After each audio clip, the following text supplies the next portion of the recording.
ማይሰራት ያት እግዚአብሔር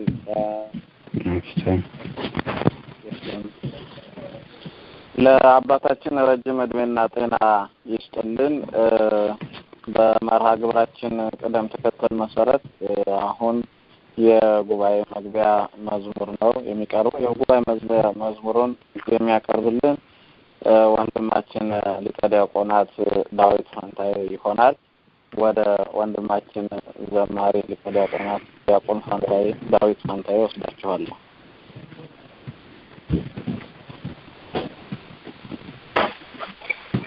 እሺ፣ እንደምን አመሻችሁ። እንኳን ለእመቤታችን ለቅድስተ ቅዱሳን ለድንግል ማርያም በዓል ዓመታዊ ክብረ በዓል በሰላም አደረሳችሁ። እዚህ አንድ መዝሙር እንዘምራለን።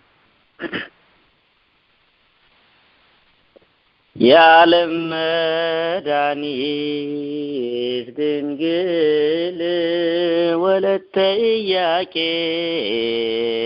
ወሐና ላንቺ ይሁን ላንቺ ክብርና ምስጋና ላንቺ ይሁን ላንቺ ክብርና ምስጋና ተቋመ ማይቶት ድንግል ክልልተ ሞገስ ወግርማ ቦታችን እንዲሆን ከጻድቃን ከተማ አርቂልን ከኛ ያን ከባድ ጨለማ የማይጸንሽ ፍሬ ክርስቶስ ንጉሠ ሰማይ ወምድር አንቺን መርጦ ለእኛ ስለሰጠን ክብር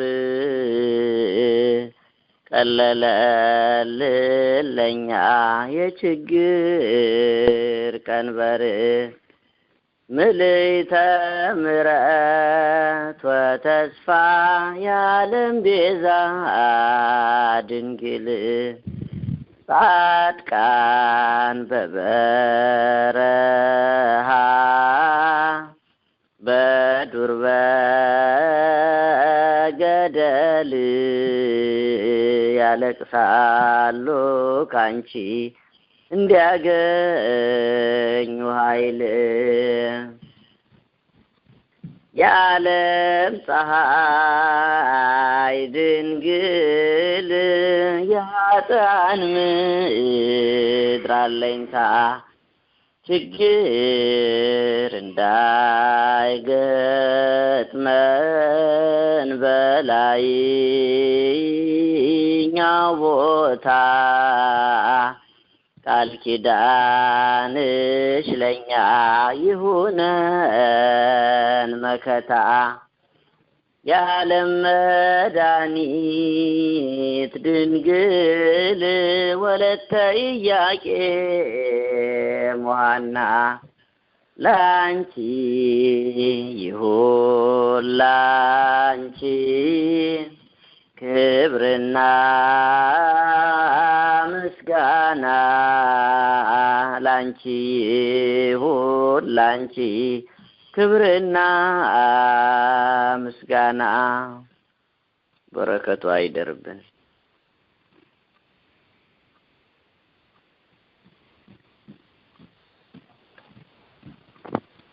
ለዘማሪ ሊቀ ዲያቆናት ዳዊት ፋንታዬ እግዚአብሔር አምላክ አጥንትን የሚያለመልመውን ዝማሬ መላእክትን ያሰማልን። አስተካክለውን እግዚአብሔር ይክፈልልን፣ እግዚአብሔር ይስጥልን፣ የአገልግሎት ዘመናቸውን እግዚአብሔር ይባርክልን። ከዚህ በመቀጠል እንግዲህ ወደ ክፍል 1 ትምህርት ነው የምንሄደው። ይህንን ትምህርት የሚያስተምሩን መምህራችን ቀሲስ ህብረት የሺጥላ ሆናሉ።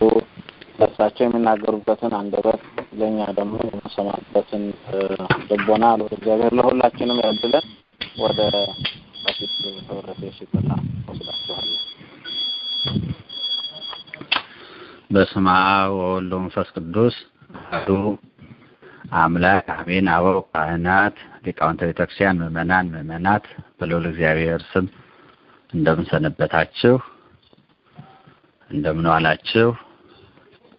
በቸርነቱ ከሩቅ ከቅርብ የሰበሰበን ስለ ቅድስት ቤተክርስቲያናችን ስለ ሃይማኖታችን እንድንወያይ እንድንማማር ይህንን መንገድ ያዘጋጀልን ልዑለ ባሕርይ እግዚአብሔር አምላካችን ስሙ ከአጽናፍ እስከ አጽናፍ የተመሰገነ ይሁን።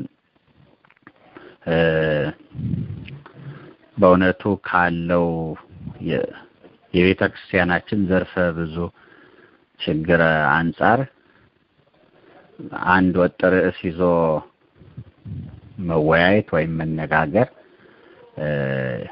አመቺ አይደለምና ብዙ ነጥቦችን ለማንሳት እንዲመች ለትምህርቱ ገደብ እንዳይበዛበት ርዕስ ከመስጠት ይልቅ ማስተላለፍ የሚፈለጉ ነጥቦችን የተወሰኑ ነጥቦችን ያለ ርዕስ ማከት የበለጠ የተሻለ ነው ስላገኘሁት ለትምህርቴ ርዕስ የለውም። በነጥብ ማስቀምጣቸውን ነጥቦች ማያያዝና እንዳስፈላጊነቱ መስጠት ነው። የመጀመሪያው ከመጽሐፍ ቅዱስ ትምህርት አንጻር ሁሉ ለበጎ ነው የሚል ኃይለ ቃል አለ። ይህንን ብዙዎቻችን በሕይወታችን በነፍስ በስጋ ልዩ ልዩ ችግር፣ መከራ፣ አደጋ ሲያጋጥም ከሚደርስብን ሐዘን ለመጽናናት ለመረጋጋት እንድንችል እንጠቅሰዋለን። ተገቢ ነው። ይሁን እንጂ አሁን እኛ ላለንበት ቤተክርስቲያናችን ላለችበት ለመናፍቃንም መነሳት ለቃፊያቸው እንዲሁ በተመሳሳይ ሁኔታ በመጥቀስ መናፍቃን የሚያደርጉትን ሩጫ አይቶ እኛ ለበጎ እንድንጠቀምበት፣ ስራ እንድንሰራበት፣ ሃይማኖታችንን እንድናቅበት፣ ምግባራችንን እንድናስተካክልበት አድርጎ ኃይለ ቃሉን ጠቅሶ መጠቀም ይቻላል። በግልጽ ለማስቀመጥ አሁን ያለው የመናፍቃን እንቅስቃሴ እኛን ለመገሰጽ፣ ለማንቃት፣ ሃይማኖታችንን እንድናቅ እግዚአብሔር ከእንቅልፋችን እኛን ለመቀስቀስ እንዳደረገው አድርጎ መውሰድ ይቻላል። ከዚህ አስቀድሞም ብዙ መናፍቃን በቤተክርስቲያናችን ላይ ተነስተዋል። በዛው መጠን ሊቃውንት ተነስተዋል፣ መጻሕፍት ተጽፈዋል። ሰማዕትነት ከምዕመናን ደግሞ ሃይማኖታቸውን የጠበቁ ለልዩ ልዩ ሰማዕትነት በቅተዋል። ባደረጉትም ሃይማኖትን የመጠበቅ ተጋድሎ ብዙ ጸጋ፣ ብዙ ክብር አግኝተዋል። መናፍቃኑ ሲጎዱ በመንፈቅናቸው በኑፋቂያቸው ቤተክርስቲያንና የቤተክርስቲያን ልጆች ምዕመናን ግን ከዚያ ከመንፈቅና ሐሳብ እና ተግባር ጋራ በመታገላቸው ምክንያት ብዙ ክብር አግኝተዋል። ይህንን ወስዶ ትምህርት አድርጎ ዛሬም ቢሆን ጽሑፍ ጻፈ፣ ሃይማኖቱን ለመጠበቅ ምክር የመከረ፣ ማሳሰቢያ ማስጠንቀቂያ የሰጠ፣ ምዕመናንን ያነቃ፣ ራሱም የተጋደለ ክብር የሚያገኝበት እንደሆነ አስቦ በበጎ ሊጠቀምበት የሚችል ስለሆነ ዛሬ ያለውን የመናፍቃን እንደ አሸን መፍላት፣ በውስጥም በውጭም መዋጋት እንደ በጎ ዕድል እንጠቀምበት የሚለውን መልእክት ለማስተላለፍ ነው። ለበጎ ነው የሚለውን ጥቅስ ሁልጊዜ አደጋ ሲገጥም፣ መከራ ሲያጋጥም፣ ያገኙትን ሲያጡ ብቻ ለምን እንጠቅሰዋለን? እንዲህ ላለ አይነተኛ ነገር ለምን አንተ አይከፍተውምና እንደ በጎ ዕድል ቆጥረን አንጠቀምበትም? ለምን አንማርበትም? ለምን አንነቃበትም? ለምን አስተምርበትም? ለምን ራሳችንን አናበረታበትም? የሚለው መልእክት ለማስተላለፍ ነው። ሁላችን እንደምናውቀው ከመጽሐፍ ቅዱስ ታሪክ ጠቅሰን ይህንኑ ሐሳብ ለማጉላት በተለይ መጽሐፈ መሳፍንትን ስናነብ እስራኤላውያን ከግብጽ ባርነት ከወጡ በኋላ በሙሴ አማካኝነት ወደ ምድረ ርስት ወደ ከነዓን ተመርተዋል። በመጨረሻም ከሙሴ እጅ ኢያሱ ተረክቦ ተቀብሎ ምድረ ርስትን አውርሷቸዋል። ከሙሴ በኋላ ደግሞ በልዩ ልዩ መሳፍንት እስራኤላውያን ተመርተዋል። ምድረ ርስትን ሲወርሱ አህዛብን አጥፍተው ከቦታቸው ነቅለው አባረው እንደሆነ ይታወቃል። ይሁን እንጂ አህዛብ ሙሉ ለሙሉ ከምድረ ርስት አልጠፉላቸውም። የተወሰኑቱ ጠንክረው በርትተው አይለው በቁጥር ጥቂት ቢሆኑም ከጠፉት አንጻር ሲነጻጸር የቀሩ የተረፉ አሉ። እግዚአብሔር ሁሉንም አህዛብ አጥፍተው አስወግደው ምድሪቱን መውረስ እንዲችሉ ማድረግ አይሳነውም ነበረ። ከአህዛብ ጥቂቶች እንዲቀሩ ያደረገው ለምን እንደሆነ በመጽሐፈ መሳፍንት ተጽፏል። ሙሉ ለሙሉ አህዛብ አልጠፉም። ለምንድነው? በአህዛብ እስራኤልን ለመገሰጽ ሲያጠፉ፣ ከመንገድ ሲወጡ፣ ሕግ ሲያፈርሱ ለመገሰጽ በምርኮ እንደገና ይያዛሉ። በአህዛብ ይሸነፋሉ፣ ይጨነቃሉ። እንደገና ደግሞ የአህዛብን ሁኔታ ያዩ እንዲሰለጥኑ ጾር ለማስተማር ትግል ለማስተማር ራሳቸውን ለማንቃት ነው። እግዚአብሔር አህዛብን በጎናቸው እንዲቀሩ ያደረገው በጥቂት ቁጥርም ቢሆን እስራኤልን ለማንቃት ለማስተማር ሲያጠፉ ለመገሰጽ እያስቀኑ ለማነሳሳት እኛ ምን ሆነን ነው ፈጣሪ እየረዳን ስራም ማንሰራው ማንተጋው ጠላት አለብን ለምን አንነቃም ብንሰንፍ መልሰው መጥተው ይወሩናል ያሸንፉናል ይገዙናል እያሉ ነቅተው ጠላት እንዳለበት ሰው በራቸውን ዘግተው አጥራቸውን አጥረው እንዲኖሩ ለማድረግ ነው እግዚአብሔር አህዛብን ያስቀረው።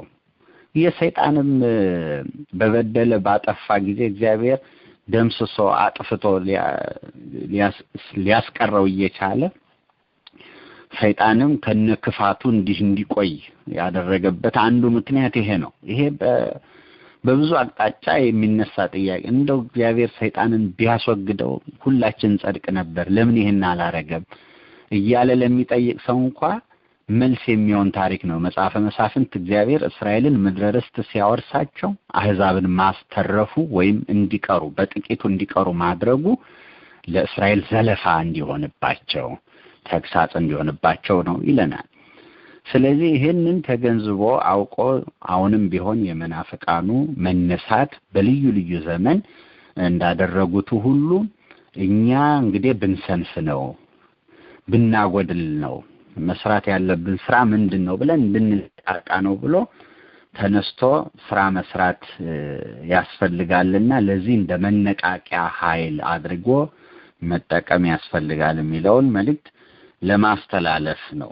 ምክንያቱም ከዚህ ቀደም በነበሩ ዘመናት መናፍቃን ባየሉበት ጊዜ በቤተ ክርስቲያን የተገኘውን ጸጋ ክብርና ቃልን ከዘመነ ሰማዕታት አንስቶ ምን ያህል ሰማዕታት እንዳገኘን አላውያን ሲጠነክሩ የቤተ ክርስቲያን ሰማዕታት እንዴት እንደበዙ በአገራችንም ታሪክ በተመሳሳይ ሁኔታ የንጉሥን ልብ እስከመያዝ ደርሰው መናፍቃን የካቶሊክን ሃይማኖት በአገሪቷ ለማስረጽ ለማጽናት ጥረት እንዴት እንዳደረጉ ምዕመናን ግን ምን ያህል ተጋድሎ እንደተጋደሉ ምን ያህል ሰማዕትነት እንደተቀበሉ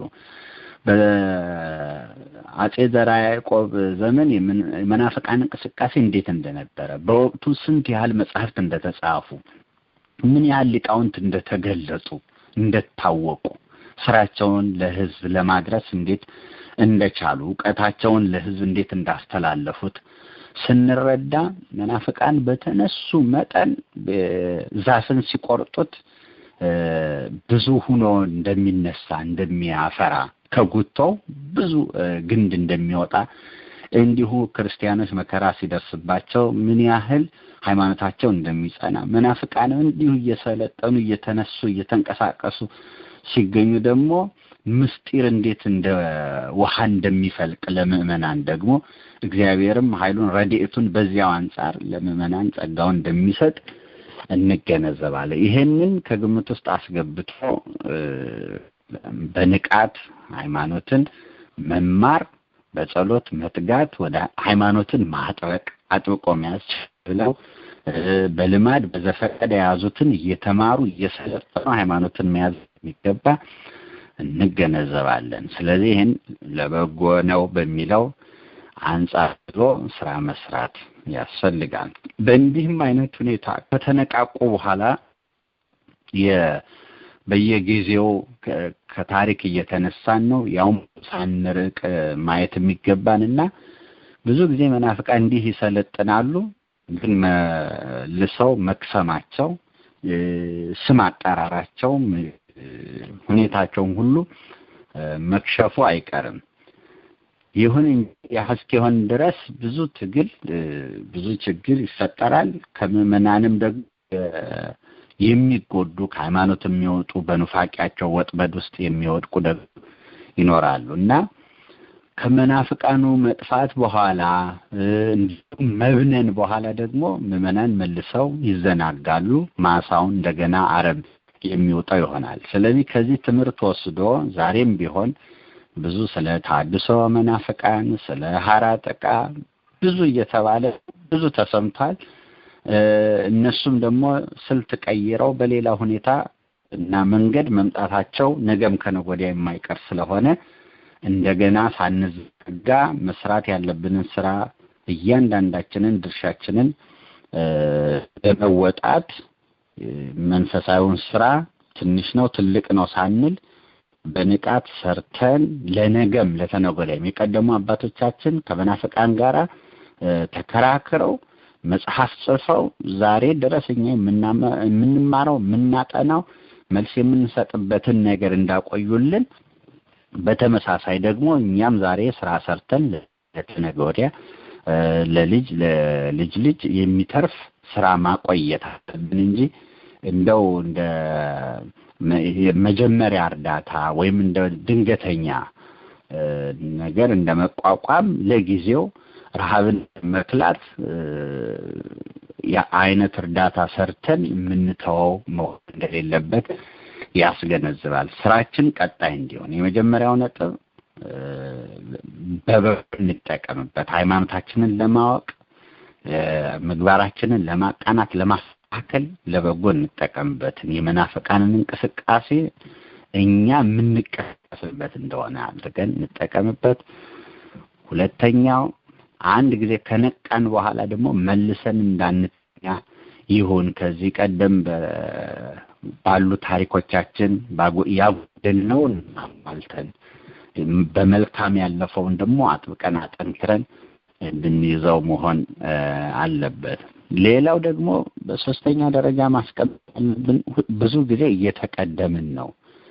ችግሮች ገፍተው መጥተው ሊውጡንና ሊገድሉን ሲሉ ነው እኛ ስራ ወደ መስራት እንመጣው ወይም ደግሞ ጩኸት የምናሰማው። ብዙ ነገሮች ከጠፉ ከተበላሹ በኋላ ይሆናልና ወደፊት ያቀብ ሊነሳ ሊከሰት ስለሚችለው ችግር ሁሉ እያጠኑ ስራ ሰርቶ ጽፎ ተናግሮ ማስጠንቀቂያ ማስተሪያ ሰጥቶ የሚበጀውን ሁሉ አድርጎ መገኘት ያስፈልጋል። ገዳማቶቻችን እየተዳከሙ የመጡት አሁን በተነሱ መናፍቃን ብቻ አይደለም፣ ሂደት ነው። በጣም በረጅም ዘመን ሂደት ነው እዚህ ደረጃ ላይ የደረሱት እና በእንቅርት ላይ ጆሮ ደግፍ እንደሚባለው መናፍቃኑ ደግሞ ያን ደካማ ገጽታ ወይም ጎን አይተው ነው በመሃል ደግሞ እነሱ ገብተው ገዳማቱን የመፍታት እንደገና መጽሐፍቱን የመቀስ ምዕመናንን የማደናገር በቤተክርስቲያን አገልጋዮችና በምዕመናን መካከል መከፋፈል መፍጠር እና የተፈጠረውን ክፍፍል ማጉላት የጀመሩት መናፍቃን ቀድሞ እኛ ራሳችን የሰጠነውን ክፍተት እየተጠቀሙ እንደሆነ መገንዘብ አለብን እና ሁሉም የመናፍቃን ድርሻ ብቻ አይደለም የየራሳችንንም ድክመት እንድናይበት ማድረግ ያስፈልጋል እና እየተቀደምን ነው በሁሉም ዘርፍ። አሁን መናፍቃኑ የምንጠቅሳቸው መናፍቃን የታድሶ መናፍቃን ስንት ርቀት ተጉዘዋል እና ምን ያህል ጽፈዋል፣ ምን ያህል አስተምረዋል፣ ምን ያህል ሰው አውጥተዋል፣ ምን ያህል አሰልጥነዋል እና ገናኛ ታድሶ መናፍቃን አሉ፣ አራጥቃዎች አሉ የሉም፣ እነማን ናቸው የሚለው ላይ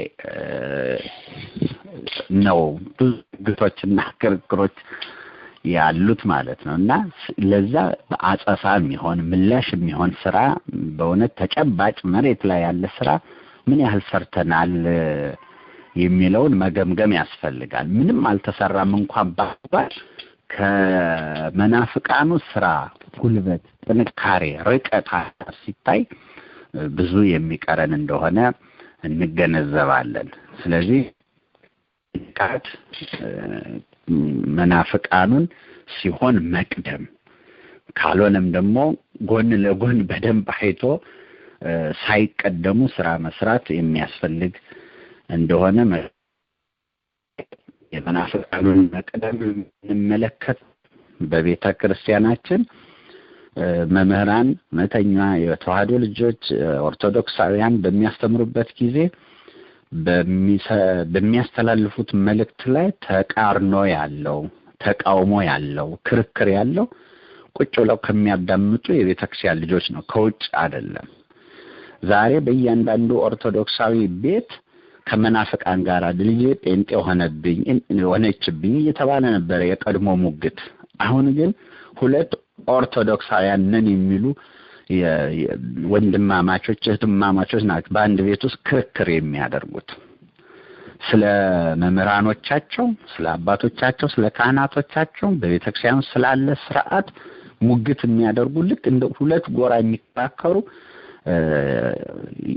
በአንድ ኦርቶዶክሳዊት ጥላ ውስጥ አሉ የሚባሉ ምዕመናን ናቸው። ይሄ ማለት መናፍቃን የሚዘሩት የሚያስተላልፉት መልእክት ምን ያህል ሰርጾ ወደ ምዕመናን እንደገባ ያውም ኦርቶዶክሳዊ ነኝ እያሉ ሃይማኖታቸውን እንኳን ሳይቀይሩ ሌላ ስም ሌላ ርዕስ ሳይሰጡት ፍጹም ተሸርሽረው ታጥረው መሄዳቸውን ያስገነዝባል እና ይሄ የመናፍቃኑን ትግል ስራቸው አንድ የተከታተሉ በምዕመናን ላይ ምን ያህል ስራ እንደሰሩ እንደተጉ የሚያሳይ ነው።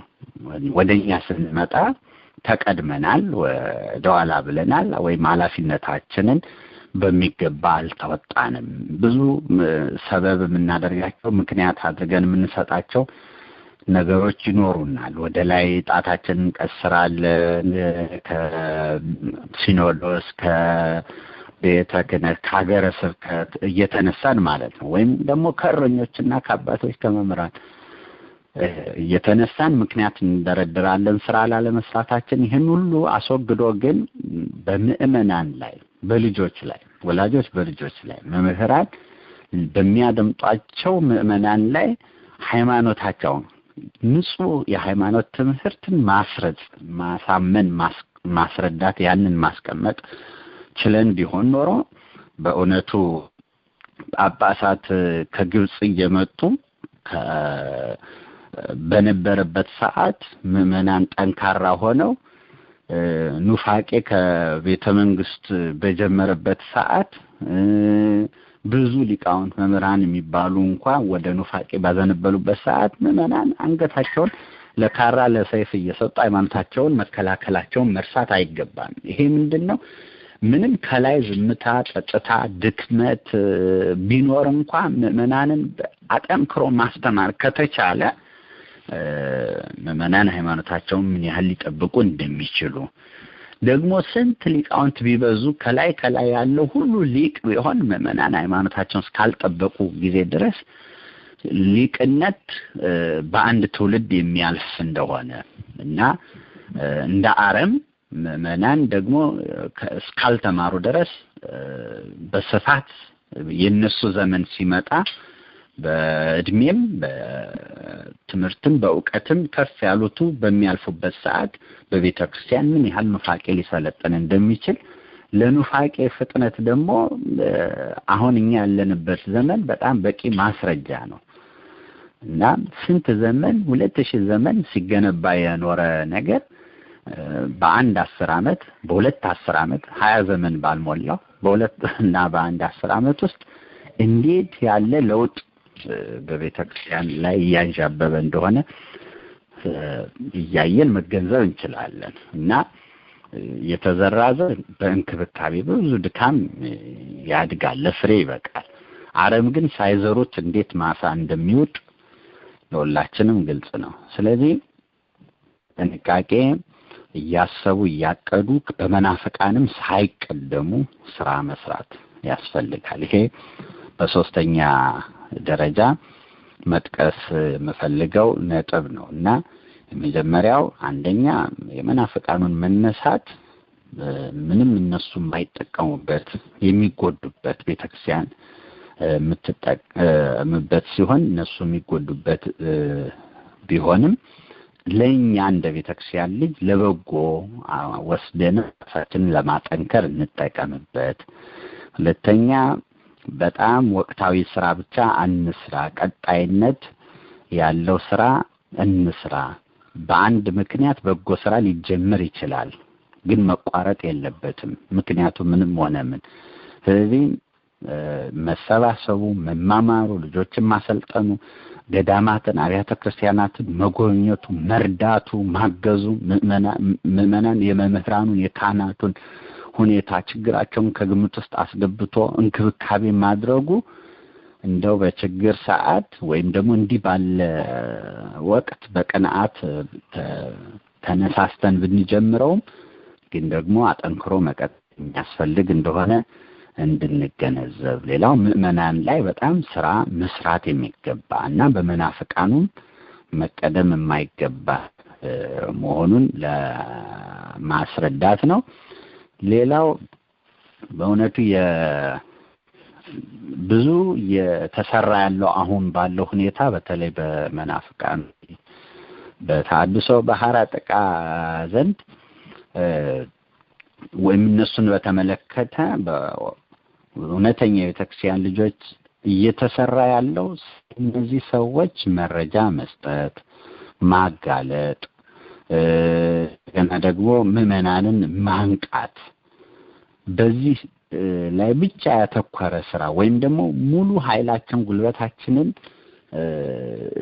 እዚህ ላይ በማፍሰስ ከሆነ መናፍቃኑ ራሳቸውን እየገለጡ ስለሆነ አሁን ባለው ሁኔታ እነሱን ማጋለጡ እንደውም የበለጠ እነሱን ማስተዋወቅ ከመሆን አያልፍም ስለዚህ የበለጠ ስራ መሆን ያለበት ወደፊት አስተሳሰባቸውን አመለካከታቸውን የእምነት አቋማቸውን ገልጠው ያስቀመጡት ስለሆነ ለዚያ በቂ የሚሆን ምላሽ ካስተሳሰባቸው አንዱንም ሳይንቁ ከሚሰነዝሩት እነሱ አንድ አረፍተ ነገር ደጋግሞ ቢናገሩ በውስጡ ግን በጣም ብዙ ዝርዝር ጥፋቶች ያሉት ስለሚሆን ለዚያ ሁሉ የሚሆን የተብራራ ምላሽ እየሰጡ እያስተማሩ እየጻፉ ሃይማኖትን መጠበቅ መከላከል የሚገባ መሆኑን መገንዘብ ያስፈልጋል ለምሳሌ እንደው በአንድ አረፍተ ነገር የሚገልጿቸው ሐሳቦች ምን ያህል የጎላ ጥፋትና ኑፋቄ ክደት እንዳላቸው ለማስገንዘብ የተለያዩ ምሳሌዎችን መጥቀስ ይቻላል አሁን ቀደም ሲል እንደው ጌታ ይባርክህ የሚል አነጋገር የምንሰማው በመናፍቃኑ ጥርት ባለ አቋም ራሳቸውን ለይተው እኔ ጴንጤ ነኝ ፕሮቴስታንት ነኝ በሚሉ ሰዎች አንደበት ነበር አሁን ግን የኛው ምእመናን ኦርቶዶክሳውያን ነን እያሉ ጌታ ይባርክህ ማለትን በደንብ ተለማምደው በደንብ ሲጽፉት ፖስት ሲያደርጉት ቴክስት ሲያደርጉት እርስ በርስ አንዱን እንዲያደርጉ በቃልም በአንደበትም ከይሄ ደግሞ እየጎላ መጥቶ ዛሬ ወንድ ሴት ሳይባል ትንሽ ትልቅ ሳይባል ምዕመን ካህን ሳይባል ቃሉን በመለማመድ የሚጠቀሙት ሆነው ከዛ አልፎ ደግሞ አስተምረው ከሚወርዱ የቤተ ክርስቲያን ልጆች አባቶች ካህናት እንኳን ጭምር መስቀል ጨብጠን አስተምረን ከወረደ ታድማጭ መተንደው ግሩም ትምህርት ነበረ ጌታ ይባርክህ እስከ ማለት የተደረሰበት። ይሄ ማለት ምን ማለት ነው? እኛ መናፍቃን የሚናገሩት ነገር በምዕመናን ላይ ምን ያህል ስራ እንደሰሩ ምን ያህል እንዳወረዱት ወደ ተግባር እንዳመጡት ቀደም ሲል የገለጽኩትን ሐሳብ የሚያጎላ በዛ ላይ አነጋገር ያለውን አደገኝነት ለምሳሌ እኛ ራሳችን ካህናት ነን ካህናችን ኢየሱስ ክርስቶስ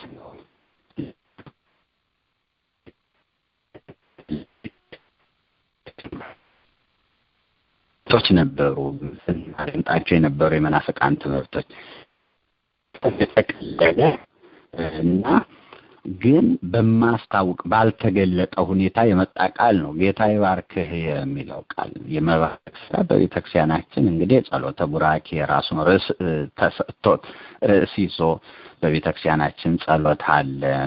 የሚባርኩ ካህናት እንደሆኑ ስርዓት አለን። ምዕመናን ምኞታቸውን በጎ ምኞታቸውን በምርቃት መልክ ሊያስተላልፉ ይችላሉ። ያውም ከብዙ ትህትና ጋራ በአጀብ እኔ እናንተን እንደው ከፍ ብዬ አልመርቅም አልናገርም ግን እያሉ ምዕመናን በትህትና ምኞታቸውን እድሜ ይስጥልን ያቆየልን ይላሉ። ቡራኬ ካህን ስራ እና በቀላሉ ወንድም ሴትም ሕፃኑም አዋቂውም ይሄን ቃል ተለማምዶ ካህናት ከሚሰሩት ስራ እና ድርሻ ኃላፊነት ማለት ነው በመጽሐፍ ቅዱስም ከተገለጠው ሐሳብ በሚቃረን መልኩ ይሄንን ምዕመናን እንዲለማመዱት ማድረግ በቋንቋ በአነጋገር በዘቤ መናፍቃንን መምሰል ትውፊትን መርሳት ጥልቅ ነገር ሃይማኖቶችን የሃይማኖት ትምህርቶችን ያለመገንዘብ ሁኔታን ሁሉ ያሳያል እና ይሄን የመሳሰሉ እጅግ በጣም ብዙ ርዕሰ ጉዳዮች አሉ። ይሄንን እንኳን ቃል አሁን ስንት ሙግት ክርክር ያስነሳል እንዲተባለ ብሎ አሁን ያነሳነው ወደ ምዕመናን ብናወርደው ስንት መከፋፈል ቢፈጠር ሁላችሁ መታወስ ነው። ኢየሱስ ጌታ ነው፣ ኢየሱስ ክርስቶስ ተሰብኳል አልተሰበከም፣ ፈውስን በተመለከተ እያልን ብናነሳ ስለ ጥምቀትና ፈውስ ስንት ሙግት ይነሳል። ይሄ ማለት ከመናፍቃን ጋር አይደለም። በአንዲት ቤተክርስቲያን በተሰበሰቡ በራሳችን ህንጻ ቤተክርስቲያን ውስጥ የተሰበሰቡ ምዕመናን ምን ያህል ሊሟገቱበት እንደሚችሉ መገንዘብ ያስፈልጋል። ይሄን አረም የሆነ የኑፋቄ ትምህርት ወደ ቤተክርስቲያን ምን ያህል ዘልቆ እንደገባ ጨርሶ የማያጠያይቅ ሙግት ማስነሳ የነበረው ሐሳብ ዛሬ ከእውነተኛው ትምህርት እኩል ደንድኖ አድጎ እኩል በኩል የሚያሟግት መሆኑን የኛን አለመስራት የመናፍቃንን በስራቸው መትጋት ምዕመናንም ደግሞ ምን ያህል በዚህ ቅሰጣ ውስጥ እንዳሉ የሚያስገነዝበን ጉልህ ምልክት መሆኑን መረዳት ያስፈልጋል። ስለዚህ ማጠቃለያው መሰረታዊው ነጥብ ነው እንዲህ አሁን እንደጠቀስናቸው ያሉ ጥቃቅን በአንድ አረፍተ ነገር የገለጹ የሚመስሉ ልዩነቶች እንኳን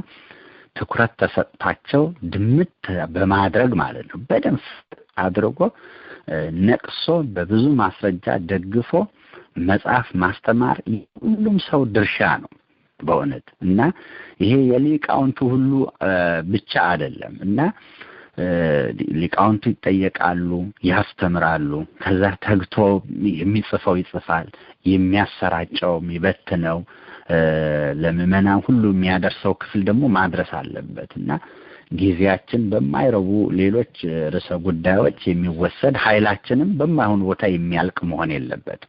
ስለመናፍቃን መናገሩ አሰራራቸውን ክፋታቸውን ድርጊታቸውን መግለጡ እንደተጠበቀው ሆኖ ሁሉም ኃይላችን ግን በዚያ ሳይወሰድ የሥራ ክፍፍል አድርጎ ጠንክሮ ስራ መስራት ያስፈልጋል።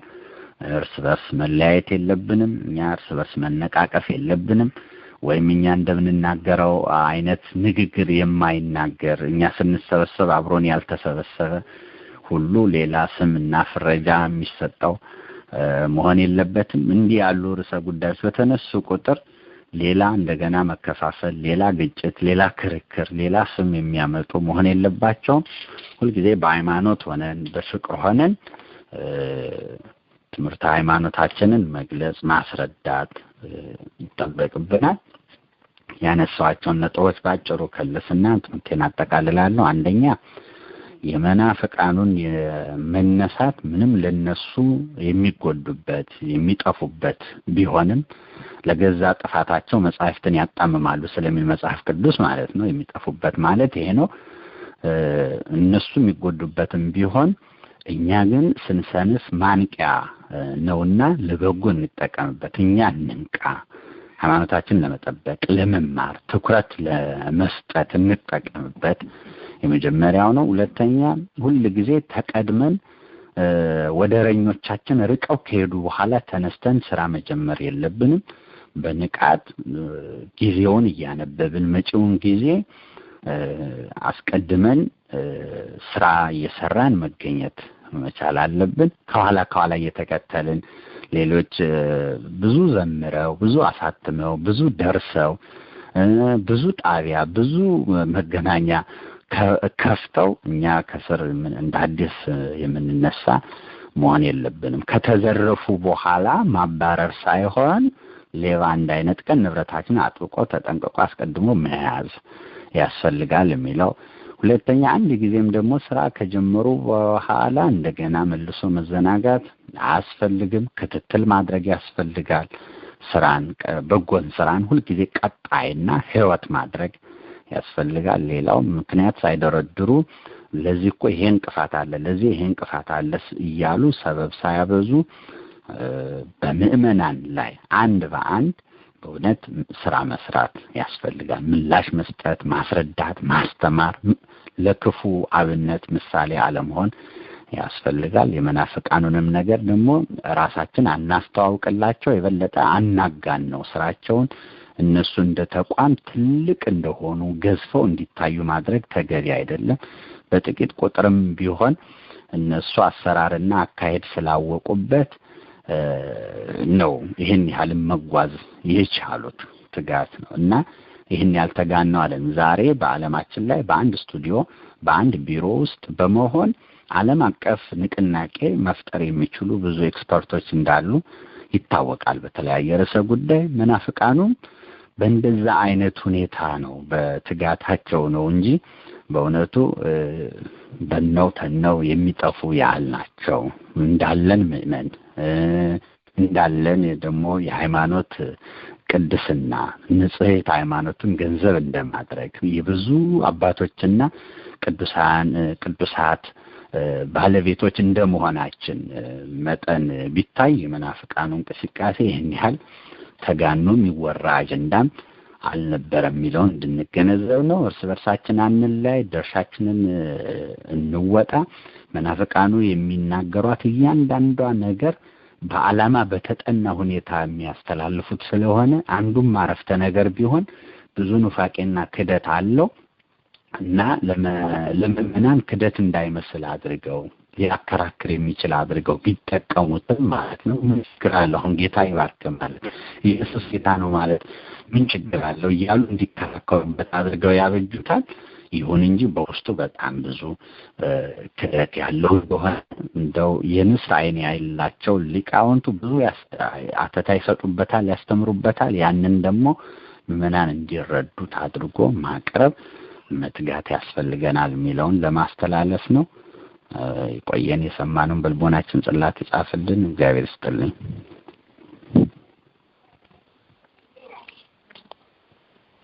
ለመምህራችን እግዚአብሔር አምላክ ቃልዎት ያሰማልን። መምህራችን ህብረት የሽጥላ በወቅታዊ የሐራጥቃ ወይም ደግሞ የፕሮቴስታንታዊ ታድሶ እምነት አራማጆች ዙሪያ ላይ ከኛ ከምዕመናን በምን ዙሪያ ላይ ቤተክርስቲያናችንን መጠበቅ እንደሚገባ ሰፋ ያለ ማብራሪያ ሰጥተውናል። ርዕሳቸውንም ያው ሁለገብ ስለሆነ በተለይም ነገሮችን ሁሉ ለበጎ እንድንተረጉም መናፍቃን በተነሱ ቁጥር ቤተክርስቲያን በርካታ ሊቃውንትን እንደምታገኝ ናሪዎስ በመነሳታቸው ጸሎተ ሃይማኖትን ሊቃውንት ተሰብስበው ማርቀቃቸውና ነገሮች ሁሉ ሲመጡ ከበጎነትም አንጻር ተግተን መቋቋም እንደሚገባን ሰፋ ያለ ማብራሪያ ሰጥተናል። እግዚአብሔር አምላካችን ቃልዎት ያሰማልን፣ ረጅም የአገልግሎት ዕድሜን ይስጥልን።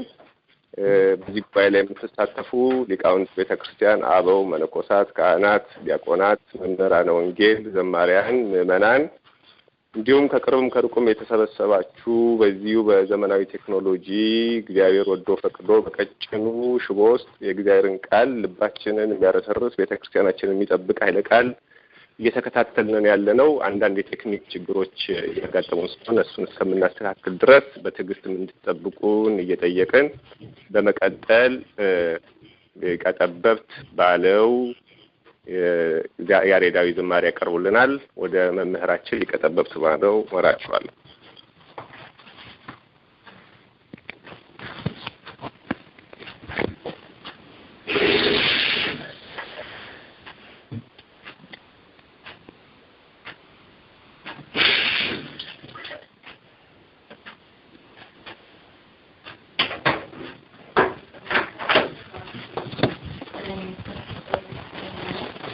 ነው ይቀጥሉ። ይሰማል? አዎ ይሰማል። ይቀጥሉ። አባቶች፣ ካህናት፣ ወንድሞች፣ ዲያቆናት፣ በድጋሚ ምዕመናንና ምዕመናት የቤተ ክርስቲያን ፍቅር አንገብግቧችሁ በዚህ ሰዓት እና ጊዜ ወርቅ በሆነበት ሀገርና ገንዘብ አምላክ ሆኖ በሚመለክበት ሀገር ያገባናል ብላችሁ የቤተ ክርስቲያን ጉዳይ ተሰብስባችሁ ይሄን ነገር የምታከናውኑ ሁሉ በእግዚአብሔር በኃያሉ ስም እንደምን አላችሁ። እንኳን ለቅድስት ድንግል ለእመቤታችን የአምላክ እናት በዓለ ክብር እንኳን አደረሳችሁ ሁላችሁም። እኔ የተጋበዝኩበት ያሬዳዊ ዝማሬ እንዳቀርብ ነውና ዛሬ ዕለቱ የእመቤታችን የቅድስት ድንግል ማርያም በዓል ስለሆነ ከዚህ ሁለት መዝሙሮችን አቀርባለሁኝ። ይሰማል አይደል? መጋቤ ለፍ ይሰማል። ሊቀጠበብት ይቀጥሉ። ይሰማል። እሺ፣ ለኔ እንትን ስለማይለኝ ነው። እሺ ታዎ ተርጉ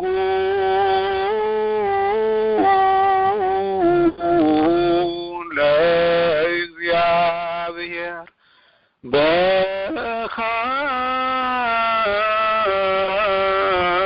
በካህናት ጽርት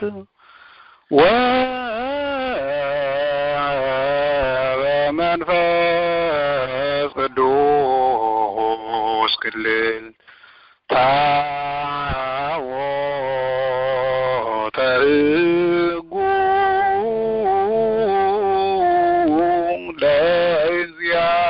ለእግዚአብሔር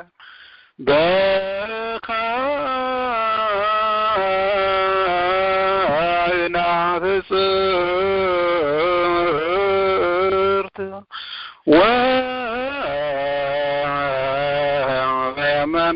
ወበመንፈስ ቅዱስ ክልል ንጉሥ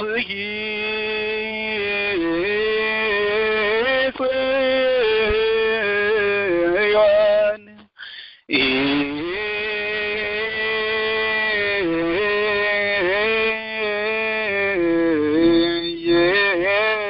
የትመዋ ለጸር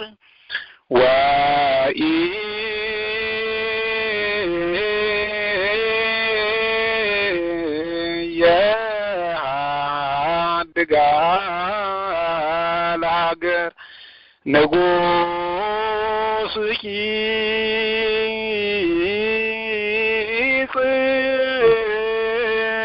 ጽዮን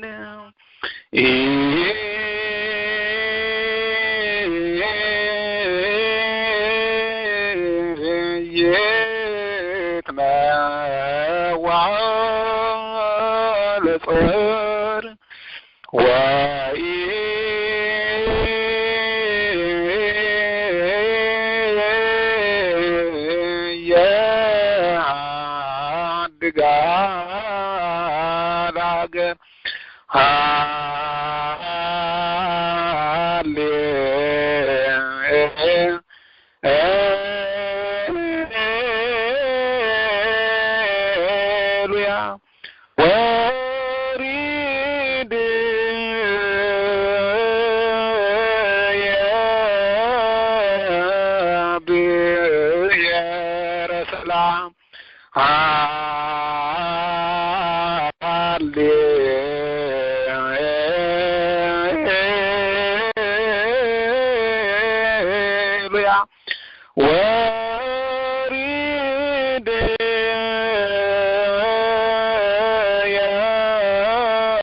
የወውና የግዕዙ ጽንሰ ሐሳብ በመንፈስ ቅዱስ በሐዋርያት አንድነት የተመሰረተች ቅድስት ቤተ ክርስቲያን እኛን ሰበሰበችን፣ እንዳደረገችን በጥላዋ አረፍን፣ በጥላዋ ተጠለል። በጥላዋ የተጠለል በቤተ ክርስቲያን ውስጥ የምንኖር ሰዎች ደግሞ ሌላ ሲነካትና ወይም ደግሞ ሌላ ሲገባባት ምንም ደስ እንደማይለን ሁሉና እሷም ለቅድስት ቤተክርስቲያንም ሲል እግዚአብሔር አምላካችን ቅድስት ቤተክርስቲያንም ሆነ ሀገርን ያለ አንድ ሰው ያለ አንድ ደግ እንዲህም ደግሞ ያለ አይናት ብቻዋን አይተዋትም የሚል ጽንሰ ሐሳብ ነው። ስለ መዝሙሩ የእግዚአብሔር ስም የተመሰገነ ይሁን። እግዚአብሔር ይስጥልኝ። ለአባታችን ለሊቀ ጠበብት ሲባለው እግዚአብሔር አምላክ ረጅም እድሜና ጤና ይስጥልን፣ አስበሊቃውንትን ይክፈልልን። በእውነቱ በግዕዙ ያሬዳዊ ዜማውን ወረቡን ብለው ከዛ በኋላ ደግሞ ግልጽ አድርገው በሚገባን ቋንቋ በአጭሩ አስረድተውናል። በድጋሚ አስበሊቃውንትን እግዚአብሔር ይክፈልልን፣ ረጅም እድሜና ጤና ይስጥልን። ከዚህ በመቀጠል እንግዲህ በመርሃ ግብራችን ቅደም ተከተል መሰረት አልፎ አልፎ መቆራረጦች ቢኖሩም ያው እንግዲህ ከጸሎት ጋር ያው እዚህ ደርሰናል። በመርሃ ግብራችን ቅደም ተከተል መሰረት መምህራችን መምህር ዘመድኩን ከአዲስ አበባ በእውነቱ ሁላችሁም የምታውቋቸው አርማጌዶን በሚል በተለይ በዛ ሰፊ የሆነ ሰጥተው ብዙ ተጋድሎ እያደረጉ ያሉ ወንድማችን ናቸው እና በዚህ መሰረት አሁንም ትልቋን ቤተክርስቲያን በማሰብ ባለው ሁሉ ያላቸውን በትምህርታዊ መረጃም ሁሉንም ግንዛቤ ማስጨበጫ ሊሰጡን ተዘጋጅተዋል። እግዚአብሔር አምላክ ለሳቸው የሚናገሩበትን ለኛ ደግሞ የምንሰማበትን ልቦና ለሁላችንም ያድለን። ወደ መምህር ዘመድኩን ወስዳችኋለሁ።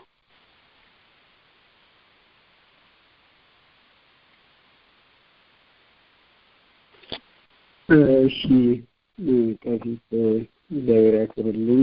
በጣም አመሰግናለሁ።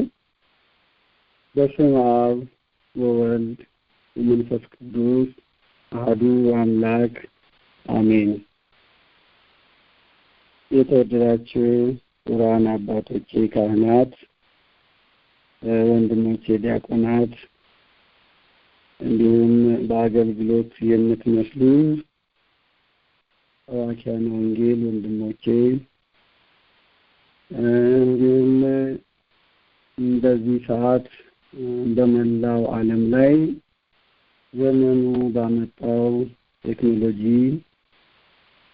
በአንድ ላይ ሆነን ይህንን መርሃ ግብር የምትከታተሉ ታላቋ ቤተክርስቲያን ምዕመናን ወምዕመናት ሁላችሁ እንደምን አደራችሁ፣ እንደምን አመሻችሁ፣ እንደምን ዋላችሁ። እንግዲህ በያለንበት ቦታ ዓለማችን የነጋለት የዋለ እንደገናም ደግሞ እየመሸ ያለ ስላለ ነው። እንግዲህ እኔ ስሜ ከተለጠፈ በኋላና በመምህር ቀሲስ ሱራፌል በኩል ይህ መርሃ ግብር ያንተ ነው ከተባለ ጊዜ ጀምሮ እንቅልፍ በማጣት ስጨነቅ ነው የከረምኩት። ጠባይ ትንሽ ለዲፕሎማሲ የማይመች ስለሆነ ነገር ዓለምን አበላሽባቸው የሆኑ የሚል ጭንቀት ተፈጥሮብኝ ነበረ። ግን ከተሰጠኝ አይቀር የመርሃ ግብሩንም ጠባይ ባህሪ ባለመልቀቅና ደሞም ከኔ የኔንም ውሳጣዊ ስሜት እና ደግሞ ባህሪን ባለመልቀቅ ዛሬ ከእኔ መስማት ለሚፈልጉ ሰዎች ሁሉ መስማት የሚፈልጉትን ለመንገር ስለ እውነት ከሆነ ምን እንቅልፍ ሳይኖረኝ እንዲሁ ቁጭ ብዬ እንድቻለሁ። ይህን ሁሉ ድካም አድርገን ደግሞ ምንም ነገር ሳልናገር ቀባብቼ ባልፈው እኔ የሚፈርድብኝ አምላክ ስላለ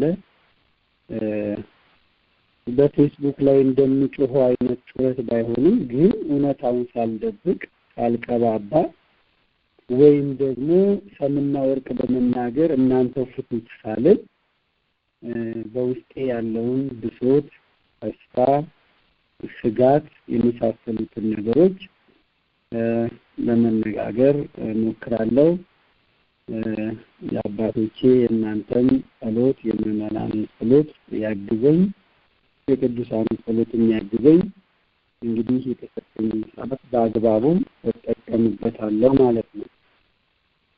መነሻ የማደርገው ቀኖቹ ክፉዎች ናቸውና ዘመኑን ዋጁ በሚለው በሐዋርያው ቅዱስ ጳውሎስ መልእክት ወደ ኤፌሶን ሰዎች በላከው መልእክቱ በምዕራፍ 5 በቁጥር 16 ላይ ያለውን ኃይለ ቃል መነሻ በማድረግ ነው። በዚህ ርዕስ ለማስተማር ወይም ደግሞ ቃሉን ለማስተላለፍ ሳይሆን ኃይለ ቃሏ አሁን እኔ ልገባበት ላልኩት መንደርደሪያ ይሆነኛልና ቃሏን መርጫታለሁ ማለት ነው። እንግዲህ የዓለም ሁኔታ ስንመለከት ይህ ኃይለ ቃል አንደርድሮ ይወስደናል። አሁን ያለንበትን ዓለም ሁኔታ ስንመለከት የዓለምን ፍላጎቷ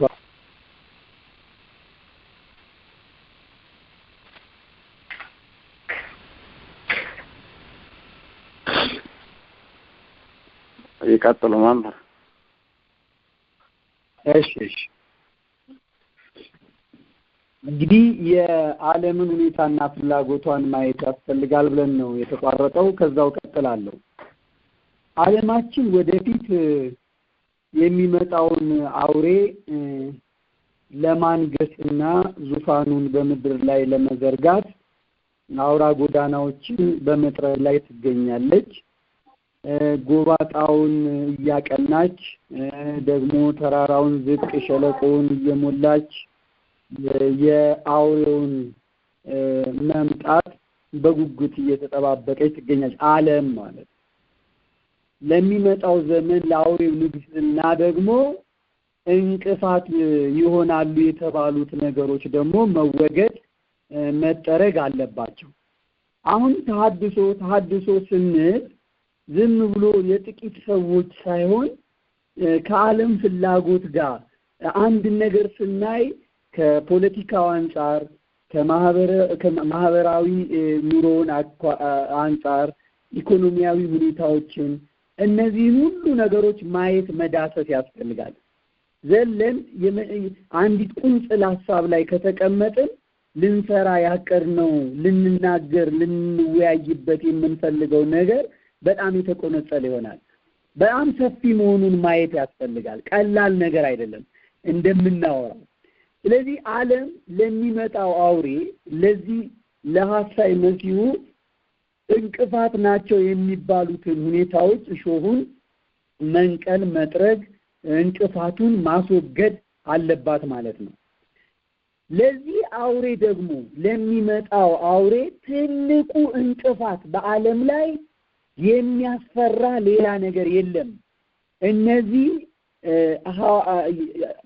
መሰረታቸው በጌታ ደም የተመሰረቱ የሐዋርያት ትውፊት ያላቸው አምስቱ ኦሪየንታል ቸርች የምንላቸው አብያተ ክርስቲያናት ኦርቶዶክሳውያን እነሱ በደንብ የዚህ የአውሬው እንቅፋት መሆናቸው በግልጽ የተጠና የታወቀ የተረዳ ነው ማለት ነው። ምክንያቱም ላለፉት 2000 ዘመናት እነዚህ አብያተ ክርስቲያናት በዶግማቸው ላይ በቀኖና ቤተክርስቲያን ስርዓታቸው ላይ ዘመን ቢለዋወጥም ጊዜ ቢቀያየርም ክፉዎች ቢነሱም አስገዳጅ ሁኔታዎች ቢቀየሩ ሳይቀየሩ ጠባያቸውን ሳይለቁ እንዳሉ ያሉ ስለሆኑ የነዚህ አስተምህሮ ደግሞ ከባድም ስለሆነ መጥፋት አለባቸው ማለት ነው። ስለዚህ ዘመቻው በእነዚህ አብያተ ክርስቲያናት ላይ ነው የጀመረው። የግብጾች ቀደም ብሎ የነበረ ነው የኖረ ነው ረጅም ዘመናት ያፈጀ ነው።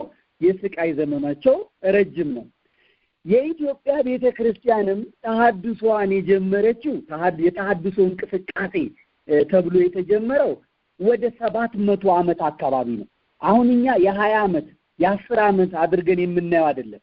ይሄንን ወደ ኋላ ላይ ቃለ ጉባኤያቸው ያለፈውን የገመገሙበትን አሁን ደግሞ ያሉበትን ወደፊት ሊሰሩ ያቀዱትን ቃለ ጉባኤው እጄ ላይ ይገኛል። የእነዚህ የተሐድሶ ወገኖች ቃለ ጉባኤውን እነግራቸዋለሁ እና የረጅም ጊዜ ሂደት ነው ያላቸው። በዚህም ምክንያት የግብጽ ቤተክርስቲያን ብዙ መከራ አይታለች።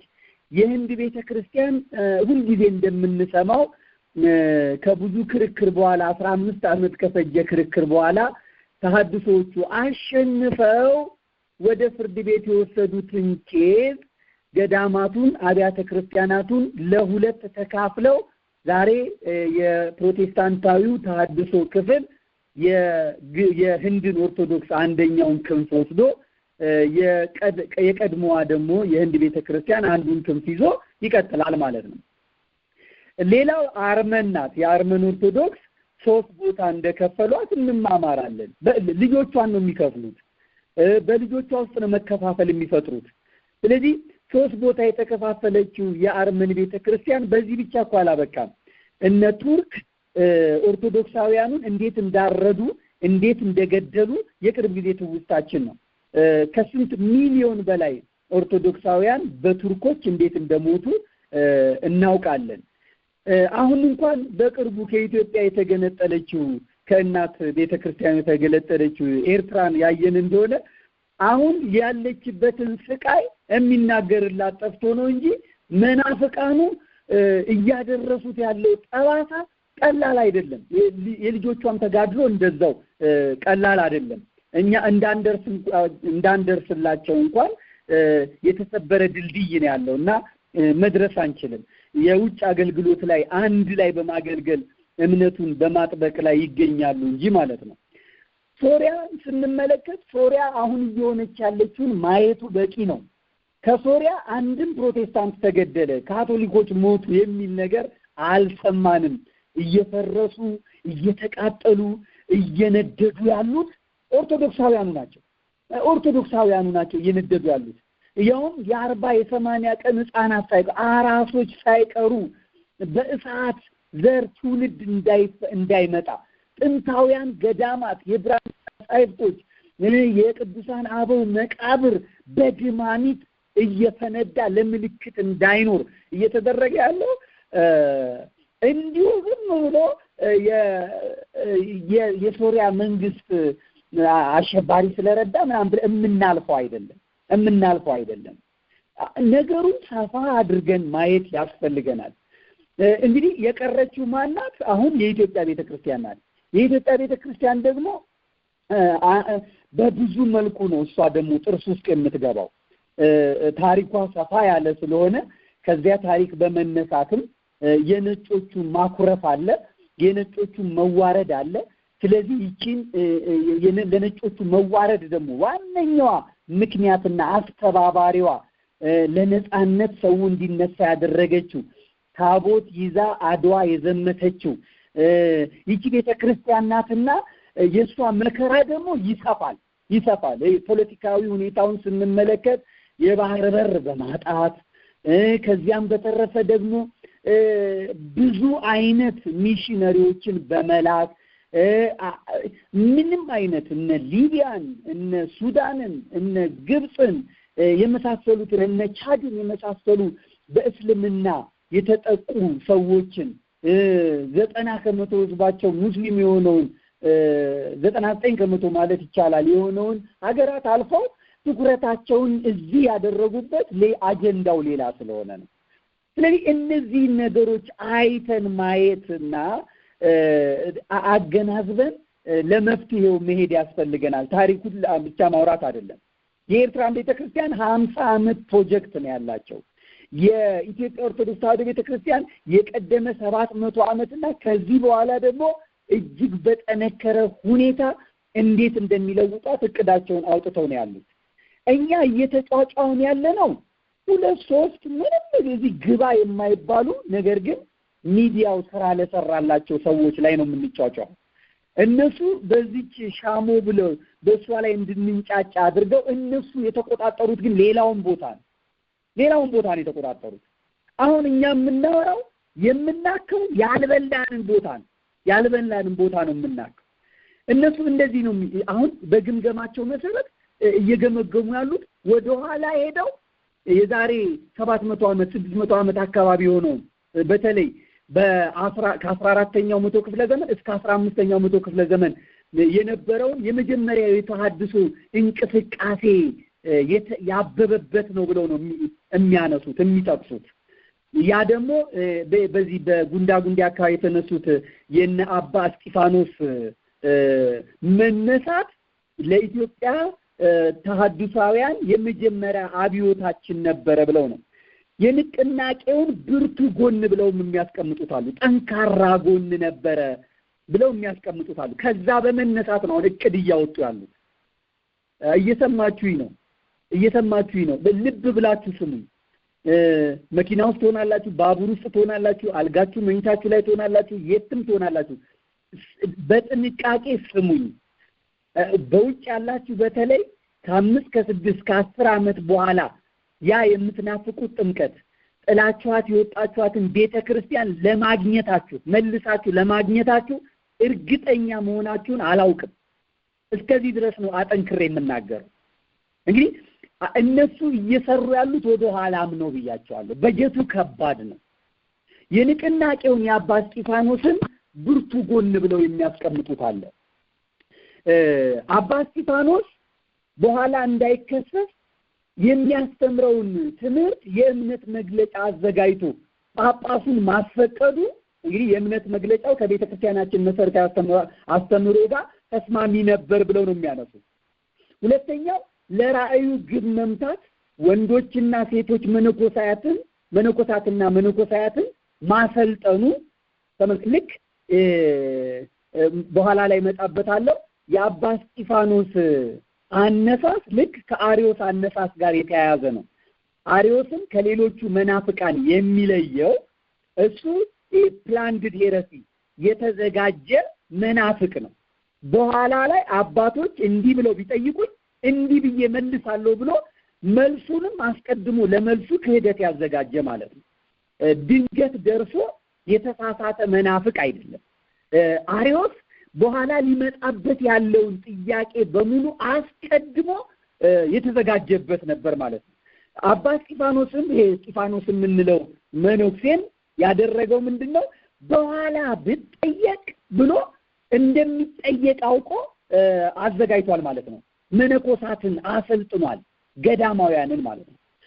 የሰለጠኑትን ደግሞ በማህደር አገልግሎት አደራጅቷል። ይሄ እንግዲህ በጎ ጎኑ ብርቱ ጎኑ እያሉ የሚጠቅሱት ነው።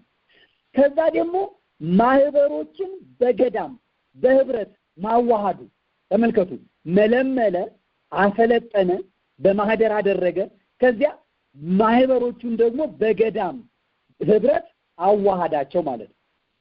ከዛ በኋላ ምንድነው ያደረገው ይሄ ሰውዬ? ጠንካራ ጎኑ የሚሉት ደቀ መዛሙርቱን በስቃይ ውስጥ ስቃይ እንደሚመጣ ያውቃሉ፣ መከራ እንደሚመጣ ያውቃሉ።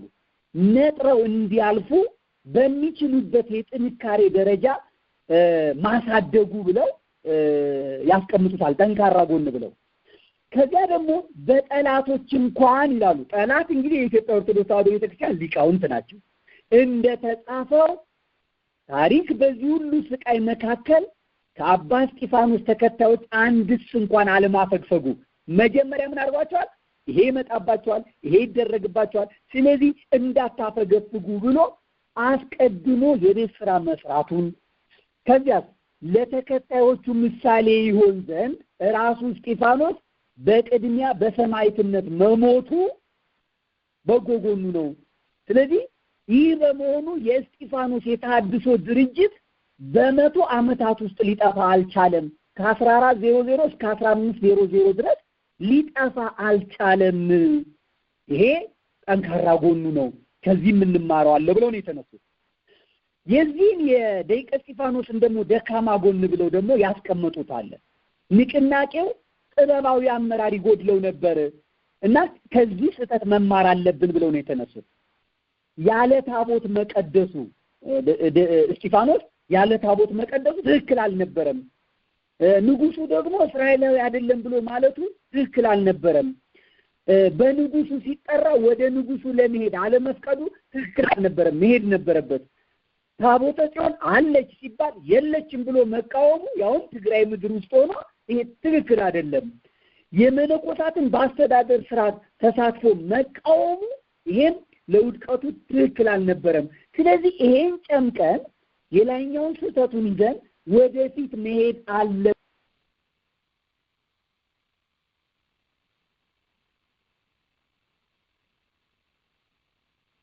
ለመጨረስ ሞክራለሁ።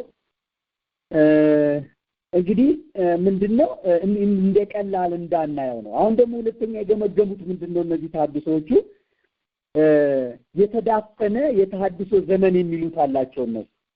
ይሄኛው ከ16ኛው መቶ ክፍለ ዘመን ማለት ከ1600 እስከ 1900 ድረስ ያለውን የተዳፈነ የተሐድሶ ዘመን ይላሉ። እንደ 14ኛው መቶ ክፍለ ዘመን እስከ 11ኛው ክፍለ ዘመን እንዳለው የተቀጣጠለ አልነበረም፣ ተዳፍኖ የቀረ ነው። በተለይ ከግራኝ ወረራ በኋላ ያለው ድርጅታዊ አሰራር ከመምህራን ወደ መምህራን እየተላለፈ አንዳንድ ጊዜ በአንዳንድ ደፋር መምህራን ብቻ ይገለጥ ነበር እንጂ በተደራጀ መልኩ አልተሰራበትም። ለምሳሌ በአጤ ኢያሱ አዲያን ሰገድ ዘመነ መንግስት እንደተነሱት አባ ስብሐት እንደሚባለው መነኩሴ አይነት ሰዎች ካልሆኑ በስተቀር ምንም አይነት እንቅስቃሴ አልነበረም እና ጠንካራ ጎን የሚባልም የለውም ይሉና ደካማ ጎን ይሉና ካስቀመጡት ውስጥ ምንም ብርቱ ጎን የለውም፣ ደካማ ጎን ብቻ ነው ያለው ይሄ ዘመን። ያን ድርጅታዊ አሰራር ሳይኖረው ከግለሰብ ወደ ግለሰብ ብቻ መተላለፉ እየከሰመ እንዲሄድ አድርጎብናል። እዚህ ላይ እንግዲህ ማደራጀትና ስልቱን መቀየር ግድ ይላል ብለው ነው ያሰመሩበት 4 ነጥብ። እንግዲህ ሶስተኛው ደግሞ ዘመናዊ ተሐድሶ የሚሉት ነው።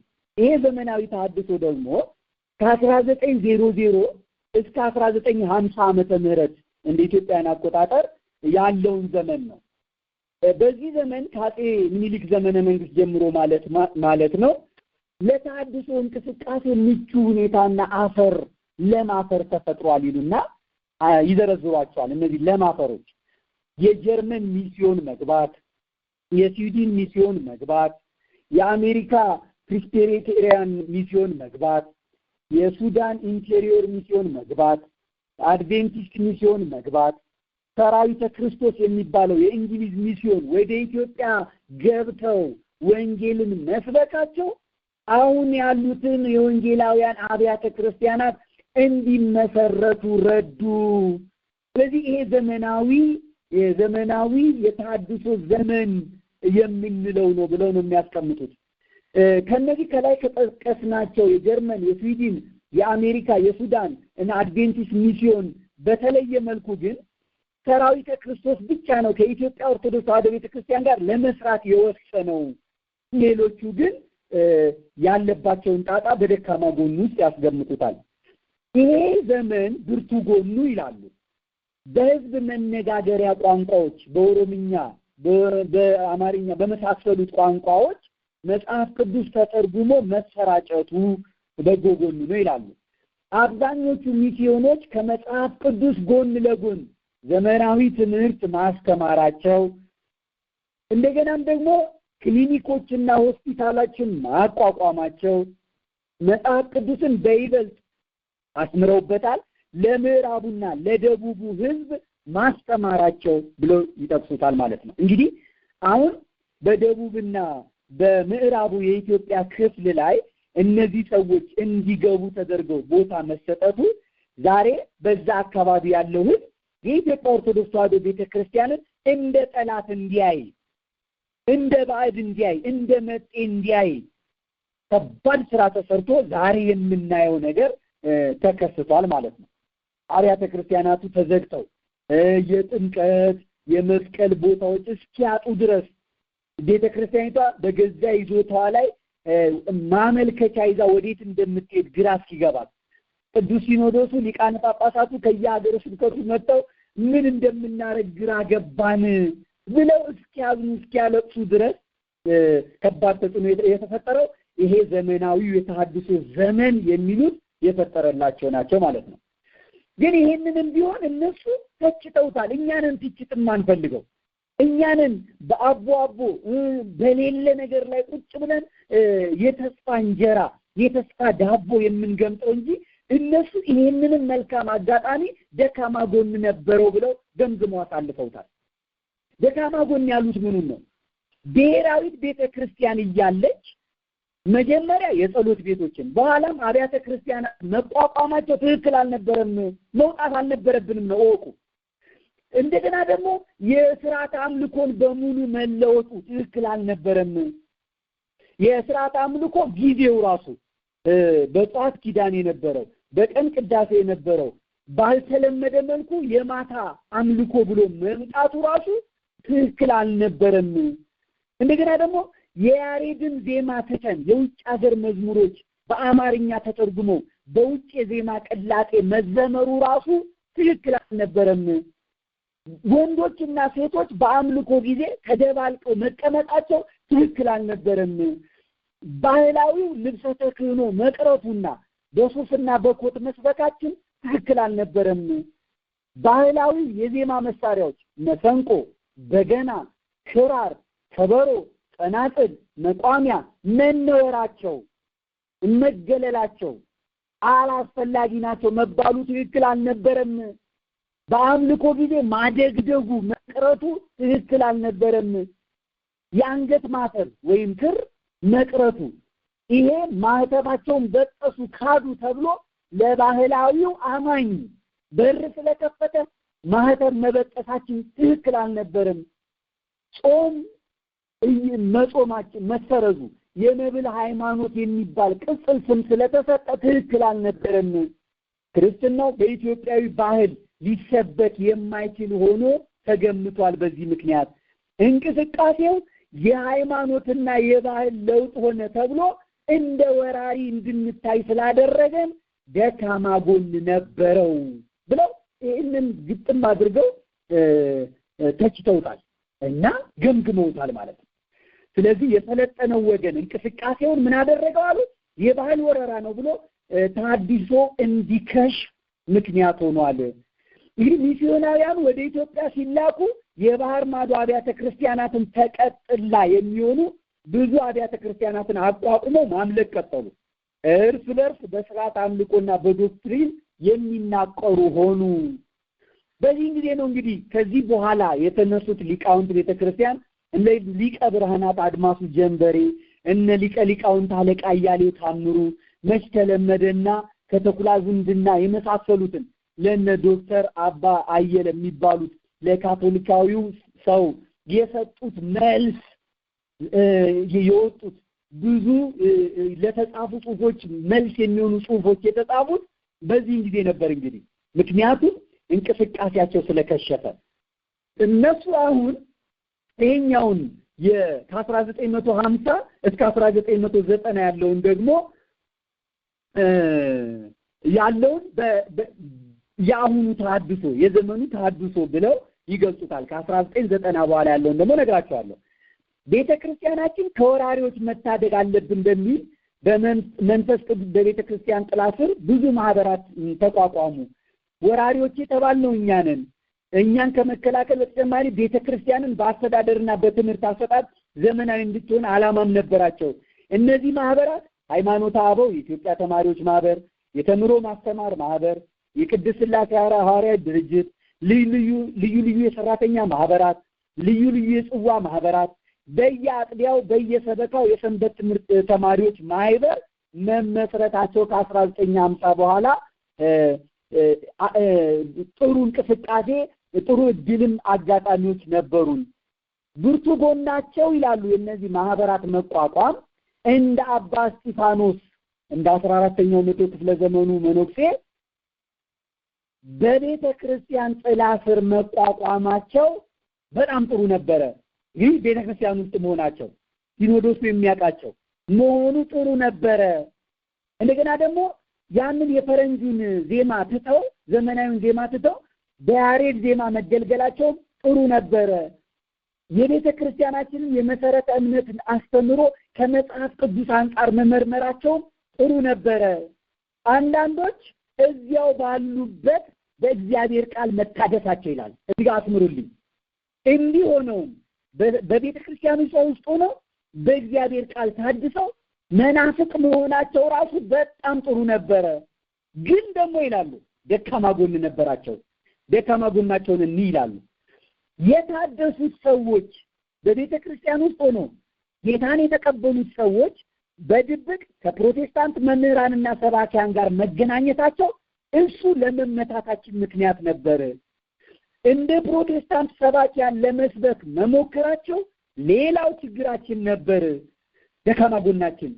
እንደ ፕሮቴስታንቶች ሌሎች የዜማ መሳሪያዎች ምን መገልገላቸው ሌላ ችግር ፈጥሮብናል። እነ ፒያኖን መጠቀማችን እያደር ለቤተ ክርስቲያን ቀኖና ከመታዘዝ መቆጠባቸው ይሄ አደጋ የፈጠረብን ነው።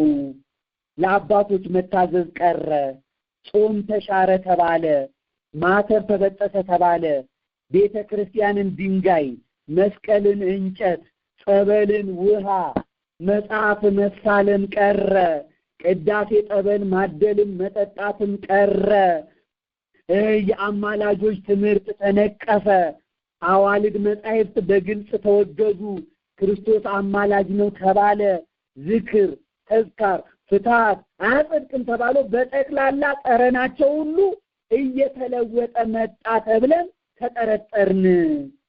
ይሄን ጊዜ ጠንካራ ማህበራት ተነስተው ከቤተ ክርስቲያን ግማሹ ሲወገዝ ሌላው ሲታገድ በሙሉ እዛው በመቅረት ፈንታ ወደ ተለያዩ የፕሮቴስታንት አብያተ ክርስቲያናት መግባታችን ደካማ ጎናችን ነው። ሌሎቹ ደግሞ ከመግባት ውጪ የተለያዩ አብያተ ክርስቲያናትን ወደ መቋቋም አዘነበሉ። ይሄም ከቤተ ክርስቲያን ብንወጣም እንኳን ከሰሜን እስከ ደቡብ ከምስራቅ እስከ ምዕራብ ያሉት ሁሉ በአንድነት በወንጌል የታደሰች የኢትዮጵያ ኦርቶዶክስ ቤተክርስቲያንን ባለመመስረታቸው ብዙዎች ወገኖች አዘኑ። ብዙ ሰው ይከተለናል ብለን ብናስብም አልሆነልንም። ስለዚህ ይሄ ትልቅ ስህተት ነበረ ይሉና 1990 ላይ ቆመው ዛሬ ለኛ ደግሞ የቤት ስራ ይሰጡናል ማለት ነው። ታለፈው ምን እንማራለን ብለው ይገመግማሉ። እንግዲህ ያለፈውን ስህተታቸውን አመጡና ምን እንማራለን? ይህ ህዝብ ይላሉ በስድስት ነጥብ ነው የሚዘረዝሩት። ይህ ህዝብ ይላሉ አንደኛው ወንጌል መስማት አልጠላም። እሺ ወንጌል የሚማርበት ቋንቋው ይትባሉ እንዲለወጥበት ግን አይፈልግም። ልብ በሉልኝ። አሁን እንግዲህ በየቤታችን ቅድም ቀሲስ ህብረት ይሽጥላ ያለው በየቤቱ ህዝቡ የሚናቆረው ወንጌልን አይጠላም። ወንጌል ሲሰበክ ደስ ይለዋል። ነገር ግን እያናቆረን ያለው የገባቸው ይሄ ጠረኑ የኛ አይደለም ይላሉ። ያልገባቸው ደግሞ ወንጌልን የተሰበከው ምን ችግር አለው ይላሉ። አንድ ቤት ውስጥ የቤት ስራ ሰጡን ማለት። ሶስተኛው ነጥብ ወንጌልን ከራሱ ሰባኪያንና መምህራት መስማት ይፈልጋል። ስለዚህ የራሱ የሚመስሉትን ሰዎች በቀሚስ፣ በመስቀል፣ በሻሽ፣ በቆብ፣ በጥምጣም ማሰልጠን መቻል አለብን። እየሰማችሁኝ ነው? አለብን ይሉና ከዛ ደግሞ ምን ያለው አራተኛው የሃይማኖትና የባህል ወረራ ተደረገብን ብለው ህዝቡ እንዳይበረግግ ቀስ በቀስ ማለማመድ አለብንና እነዚህ ነገሮች መጠንቀቅ ያስፈልገናል። በመጽሔት ላይ፣ በጋዜጣ ላይ፣ በቴሌቪዥኖች ላይ ስንታይ የኛው ናቸው በሚያስብል መልኩ እንሂድ ነው። አምስተኛው ነጥብ ከዚህ በኋላ ሞት ይመጣታል እንጂ ከኢትዮጵያ ኦርቶዶክስ ቤተክርስቲያን ብንባረር ብንወገዝ እንኳን ብንወጣ ዳግም ትንሣኤ የለንም። ይሄንን ዓላማችን ውስጥ ማካተት የለብንም። እዛው ተናንቀን የሚመጣው እሺ እንግዲህ ዛሬ ያበጠ ይፈነዳታል እንጂ አለቅም። ሰሞኑን የድምጽ ምስሎቹን ላነበሩ የድምጽ መልእክቶች እኔ ማስፈራራት አሁን እኔን አያቆመኝም፣ ወይም ሌሎቹን በዚህ ጉዳይ ላይ የተሰለፍነውን ወንድሞች አያቆመንም። ዛቻ አያቆመንም። ቫይረስ መልቀቅ አያቆምም። ሁኔታዎችን ማስተናከል አያቆምም፣ ይቀጥላል። ምንም የሚያቆመን የለም። የተክለ ሃይማኖት ልጆች ነን እኛ፣ የጻድቁ የእነ አቡነ ገብረ መንፈስ ቅዱስ የእነ ቅድስት ክርስቶስ ሰምራ ልጆች ነን። ንጽሕት ቅድስት ሃይማኖት ናት ያለችን እና እየጋልኩ ነው የምመጣው እንጂ ዛሬ እንግዲህ ፍርጥርጡን አውጥተን እንነጋገራለን፣ እንሄዳለን ማለት ነው። መሆን ስላለበት ነገር ሁሉ እንነጋገራለን። አሁን ወደ ጀመርኩት ሁኔታ እንሂድ። እንግዲህ በስድስት ሁኔታ ከፍለውት ያዩታል ማለት ነው። የምታውቁት ዘመድኩን አይደለም። ፌስቡክ ላይ የሚጮኸው እንደ ውሻ ነው የሚጮኸው። ውሻ ይጮሃል። ከዚያ በኋላ የውሻ ስራ ማንቃት፣ ሰዎች እንዲነቁ፣ ባለጉዳዮች አጀንዳቸውን እንዲይዙ፣ ጉዳዩ የህዝብ እንዲሆን፣ ባለቤቱ ነቅቶ ቤቱን አካባቢውን ከሌባ እንዲጠብቅ ነው። በቃ ሌላ ነገር የለውም። ምንም ሌላ ነገር የለውም። የኔ በፌስቡክ ጩኸቴ እንደ ውሻ ቁጠሩት እንደማለት በቃ ንቁ ተነሱ ከማለት ውጪ ነገር የለውም። አሁን ግን ወደፊትም የሚቀጥል ከሆነ እኔ ጋር ያለውን ድልብ ማስረጃ በዚህ በጸረ ተሐድሶ ጥምረቱ እነ ሱራፌል፣ እነ ቀሲስ፣ እነ አባ ፊሊጶስ፣ እነ ይስሐቅ፣ እነ ዘማሪው እንደሰን፣ እነ መምህር ዳንኤል ግርማ ሁላችሁም በዚህ የምትቀጥሉ ከሆነ እኔ ለመሞት ዝግጁ ነኝ። እናንተም ዋጋ ከከፈላችሁ መረጃው ለህዝብ የሚደርስበትን ነገር እንፈልጋለን ማለት ነው። እቀጥላለሁ። መሰረተ እምነቱ እንዲለወጥበት ስለማይፈልግ አሉ ይህንን መነካካቱ ጥሩ አይደለም። ራሱ ሲያውቅና ሲያነብ የሚተወውን አለማስቀደም ጥበብ ነው። መጀመሪያ የሚያስፈልገው እንደ ርግብ የዋህ እንደ እባብ ብልህ ሆነን መቀጠል አለብን ብለው በአራት ነጥብ ይዘጉታል። እንግዲህ የንቅናቄው እርምጃ ምን መሆን አለበት ብለው ደግሞ አራት ነጥቦችን ያስቀምጣሉ። በታመኑ ካህናት የመጽሐፍ ቅዱስ ስርጭትን በገዳማት ውስጥ ማስገባት ይላሉ። ስማኝ ወገኔ፣ የሰሜን ሸዋ ጎጃም አካባቢ ጎንደርና በሸዋ ምዕራብ አካባቢ በምዕራብ ሸዋ አካባቢ ቤተ መቅደስ ውስጥ እየተፋቀ የገድላት የድርሳናት የብራና መጽሐፎች እየተፋቁ ሌላ ቃል እየገባባቸው ልክ የህንድ ቤተክርስቲያን እንደደረሰባት ዕጣ ማለት። ለዚህ ተብለው የታጩ ካህናት አሉ፣ መነኮሳት አሉ። እነዚህ ሰዎች ወደ ኋላ ላይ እናያቸዋለን። እንግዲህ ሁለተኛ ብለው ያደረጉት የንቅናቄው እርምጃ ከዚህ በኋላ ማለት መሆን ያለበት የተሐድሶ የመጀመሪያው እርምጃ አሮጌውን ማፍረስ መነቅነቅ ነው አሁን የሚያስፈልገው ይላሉ። እንዴት እንደነቀነቋት ደግሞ በሁለት ነጥብ አሳያቸዋለሁ። ከዛ ብቁ የሆነ የስልጠና መርሆችን መከተል፣ ይሄንን ደግሞ ደብረ ዘይት ውስጥ እንዴት እንደሚያስፈጽሙት እናያለን። ከዛ አራተኛ የሚሉት አዋልድ መጻሕፍትን በመጽሐፍ ቅዱስ መተካት፣ መደለል፣ መፈረስ፣ እንዲጠሉ ማድረግ ብለው ገድለ ተክለ ሃይማኖትን ሌሎችንም ገድላት ቁንጽል ሐሳብ እያወጡ መሄድ ነው እንግዲህ ማለት ነው። ይሄንን ካደረግን ዘንዳ ምቹ ሁኔታዎች ተፈጥረውልናል ይላሉ። ይሄ ወርቃማ እድል ነው፣ ወርቃማ ጊዜ ነው፣ ማባከን የለብንም የሚሉና ዓላማ፣ ራዕይ፣ ተልእኮ አድርገው ዓላማቸው የቤተ ክርስቲያንነቱን ምንድነው የሚሉት ሰፊው ህዝብ እውነተኛ ተሐድሶ ለማምጣት ለሰፊው ህዝብ ለዚህ ሰፊ ህዝብ እውነተኛ ተሐድሶ ለማምጣት የቤተ ክርስቲያኒቱ አገልጋዮች፣ ካህናት፣ ዲያቆናት፣ መሪጌታዎች፣ ሰንበት ትምህርት ቤቶች፣ ታላላቅ ጉባኤ ያላቸው የአብነት ትምህርት ቤቶች፣ አርሶ አደር ገበሬዎች እንዲሁም ገዳም ገድመው ቤት ዘግተው የሚኖሩ ገዳማውያን አባቶች፣ መናንያን፣ መነኮሳት የተለያየ ትኩረት ሰጥቶ ያልተበረዘ ያልተከለሰ እውነተኛ የጸጋውን ወንጌል ተምረው ህዝባቸውን አስተምረው የቤተክርስቲያኒቱ አባልነትን ሳይለቁ የተሐድሶ ቤተክርስቲያን እውነተኛዋን ወንጌላዊት ኦርቶዶክስን ማየት ነው ብለው ዓላማቸውን አስቀመጡ።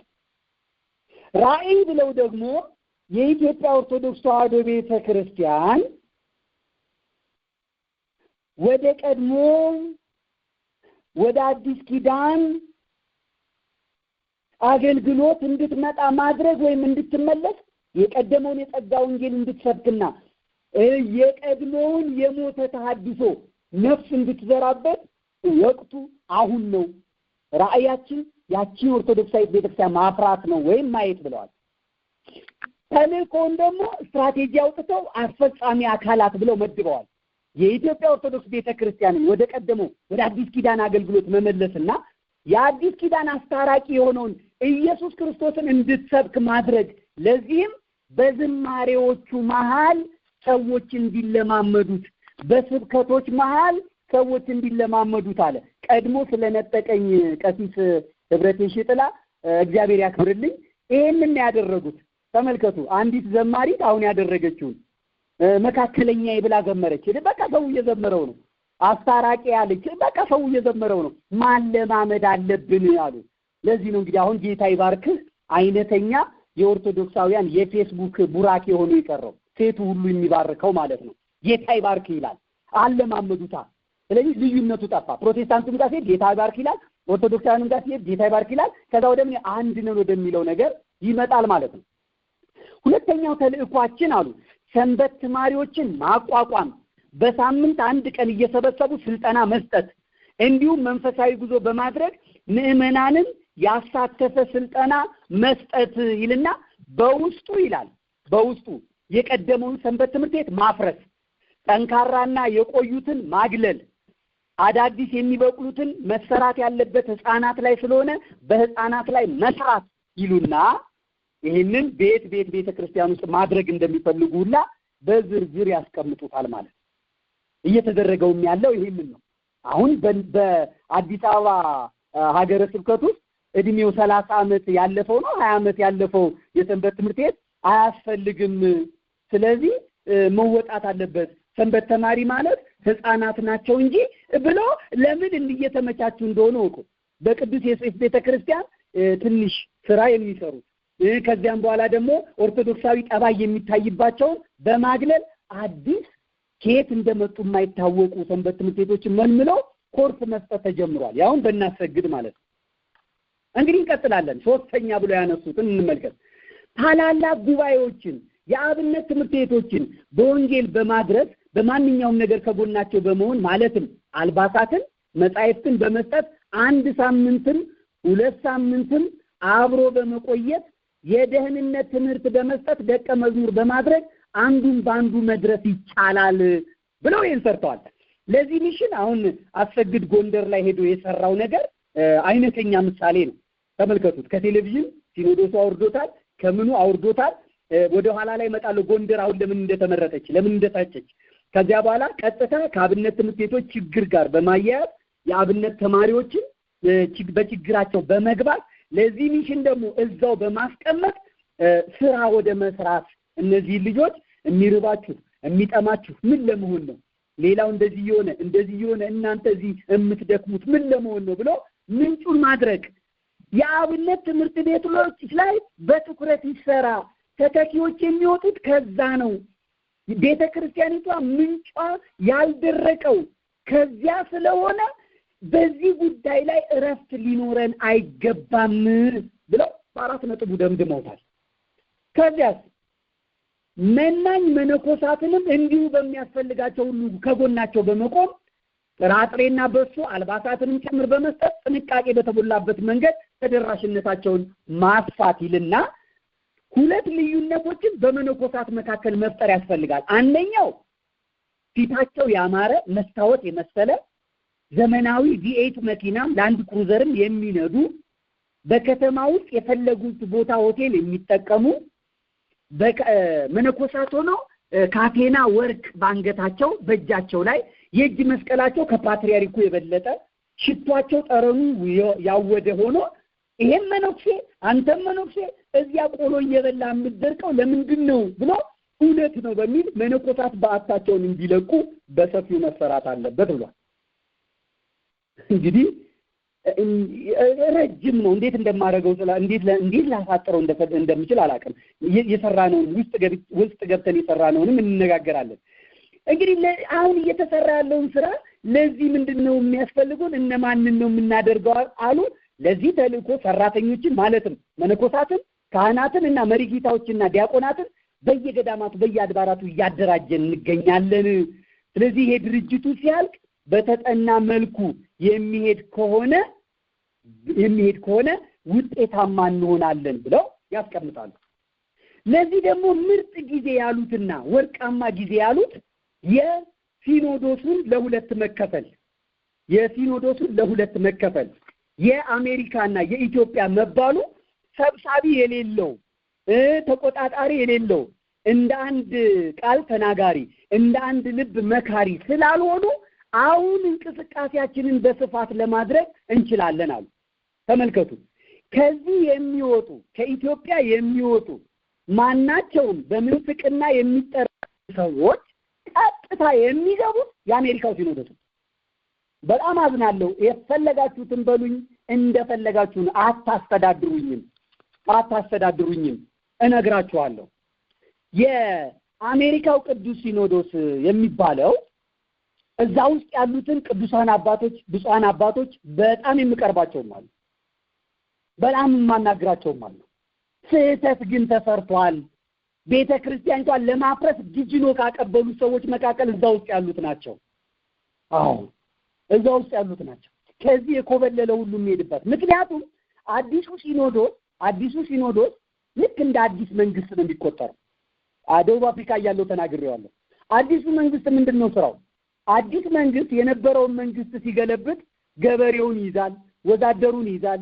እውነተኛ ታጋዮቹ ጥቂት ይሆኑና አሰስ ገሰሱም አብሮ ለድሉ መስዋዕትነት ስለሚያስፈልግ ያ አሰስ ገሰሱም አብሮ ይሄዳል። ያ አዲስ መንግስት የሚጠራው መንግስቱ ስሩ ከቆመ በኋላ ከከተማ የገባውም ጩልሌ ከመንገድ የገባውም ሌባ፣ ነጣቂ፣ ዘራፊ ከእውነተኛው የትግሉ አቅጣጫ ጋር ስለማይሄድ ይጋለላል፣ አንጓልሉታል፣ ይጥሉታል ማለት ነው።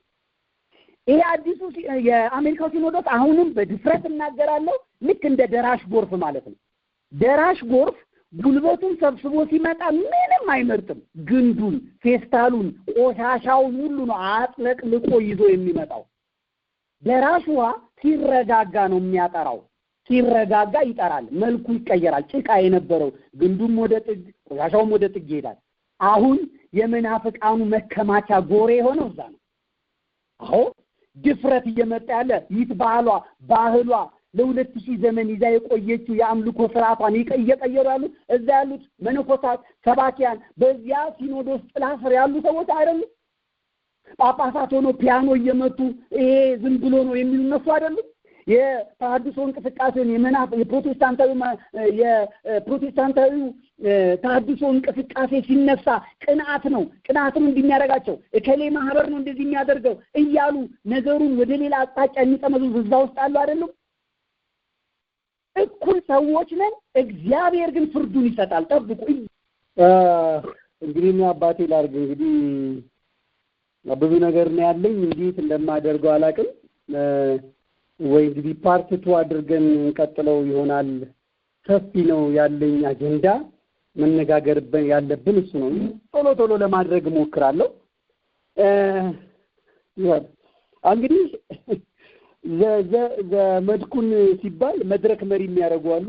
ዘመድኩን ሲባል ዝም ብሎ ምንም የማያውቅ ደንቆሮ የሚያደርጉ አሉ። እኔ ከአባቶቼ እግር ስር ነው የተቀመጥኩት። እኔ ቅዱሳት መጻሕፍትን ያነበብኩት። እኔ ክርስትናን ሳቅ በጾም በጸሎት ነው። እኔ ንጹህ ኢትዮጵያዊ ነኝ። አይካም ሜንታሊቲ ያደገ ነው። እኔ አሽከር አይደለሁም። ስለዚህ የመረረው ሰው ታውቃላችሁ? የመረረው ሰው ነኝ እኔ። የዚህችን ቤተክርስቲያን ውለታ በጠራራ ፀሐይ ሲደፈጠጥ ማየት የማልፈልግ ሰው ነኝ።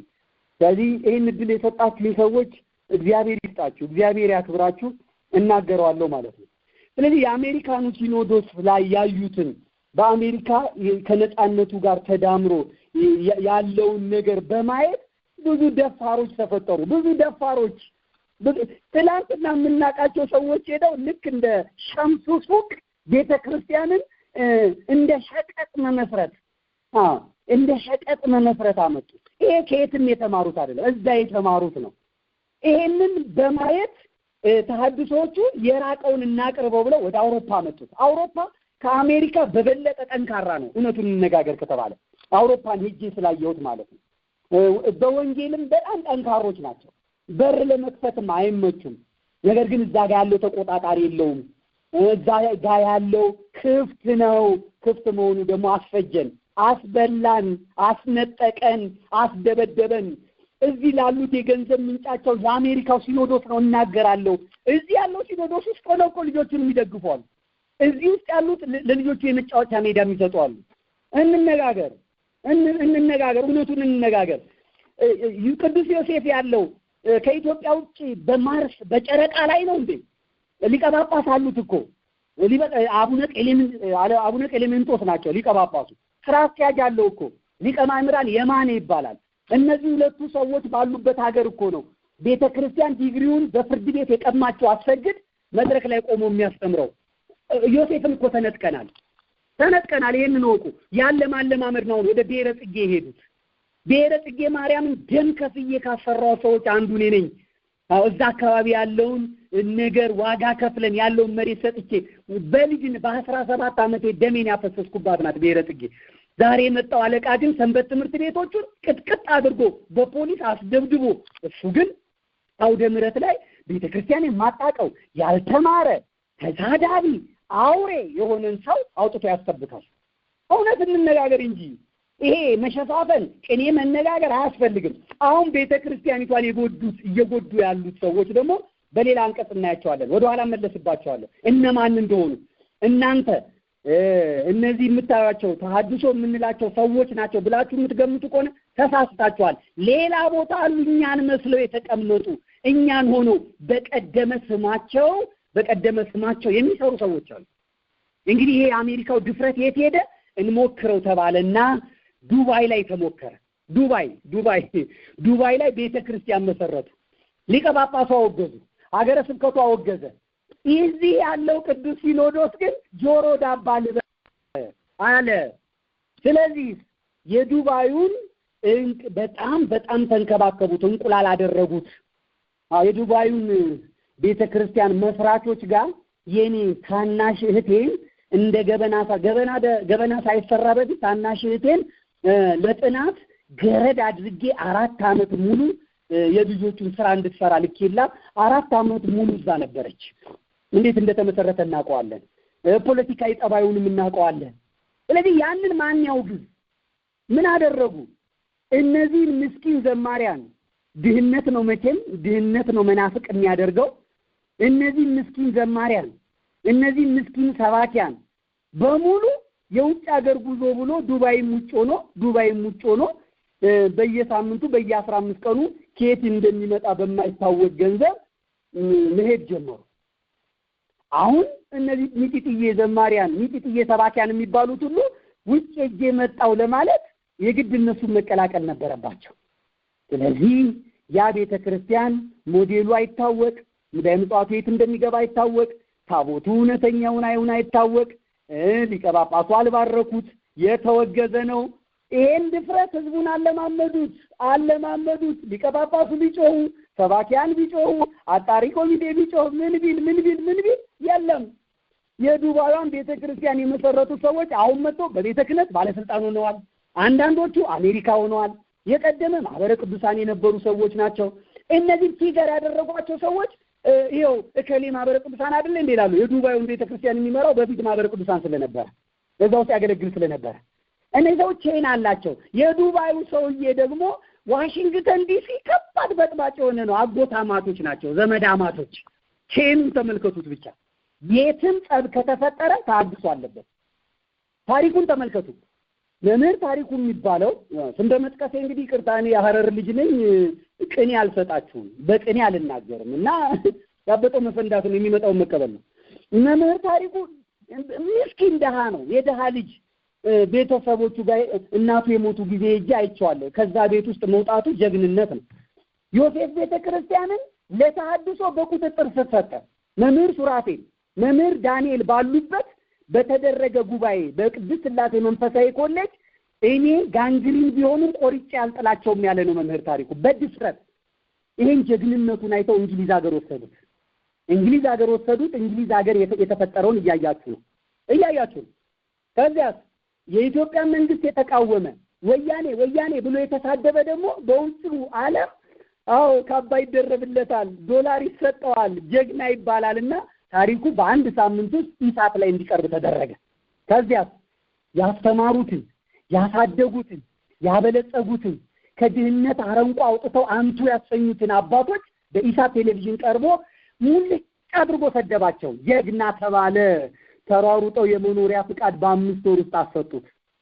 ከዛ በኋላ ሀገራችሁን ብሎ አላቸው። ዋናው ድህነቱ ነው። ድህነቱን ካራገፈ እሱ ምን ቸገረው? ስለዚህ ተመልከቱ፣ መሸጋገሪያ ነው። ለዚህ ነው አሁን በከተማው ውስጥ የምናቸው ተሐድሶች ቲሸርታቸው የ1000 ብር ሊሆን ይችላል፣ መኪናዎቻቸው የ900 ብር ሊሆን ይችላል፣ የሚኖሩበት ቤት የ10 ምናምን ሺህ ብር ክራይ ነው። አብረዋቸው ያሉት ሴቶች የሚገርሙ ናቸው። ግን እነዚህ ልጆች ቤተሰቦቻቸው ጋር ስትሄዱ ደግሞ መደብ ላይ የሚተኙ ናቸው። ጎምን ያረረባቸው ናቸው። ከየት መጣ? በጀት አለ፣ በጀት። ስለዚህ ይሄ የዱባዩን ልምምድ ወዴት ማምጣት ተፈለገ? ወደ አዋሳ ላይ ምዕመናን ዋጋ ከፈሉ፣ ጥርሳቸው ረገፈ። በተነሳው ድብድብ ያሉት የሚያግዙት መናፍቃን ባለስልጣኖች እየረዷቸው ብዙ ሰው ደም ፈሰሰ። በቤተ ክርስቲያን ግቢ የብዙ ሰው ጥርስ ወለቀ፣ ወገብ ተሰበረ፣ ቁርጭምጭሚት ተሰበረ። ያም ሆኖ የአዋሳ ሕዝበ ክርስቲያን ጽኑ ነበርና ነቅሎ ጣለ። ምን አባቴ ላድርገው? እንዴት ልናገረው? እዚህ ያሉት እኛ ጋር ያለው ህብረት የለም። ሁሉም ድህነቱን ማሸነፊያ ነው የሚፈልገው። በቤተ ክርስቲያኒቷ ላይ መሸጋገር ነው የሚፈልገው። ምግባራችን ከምንፍቅናው የባሰ የሆነ ነው።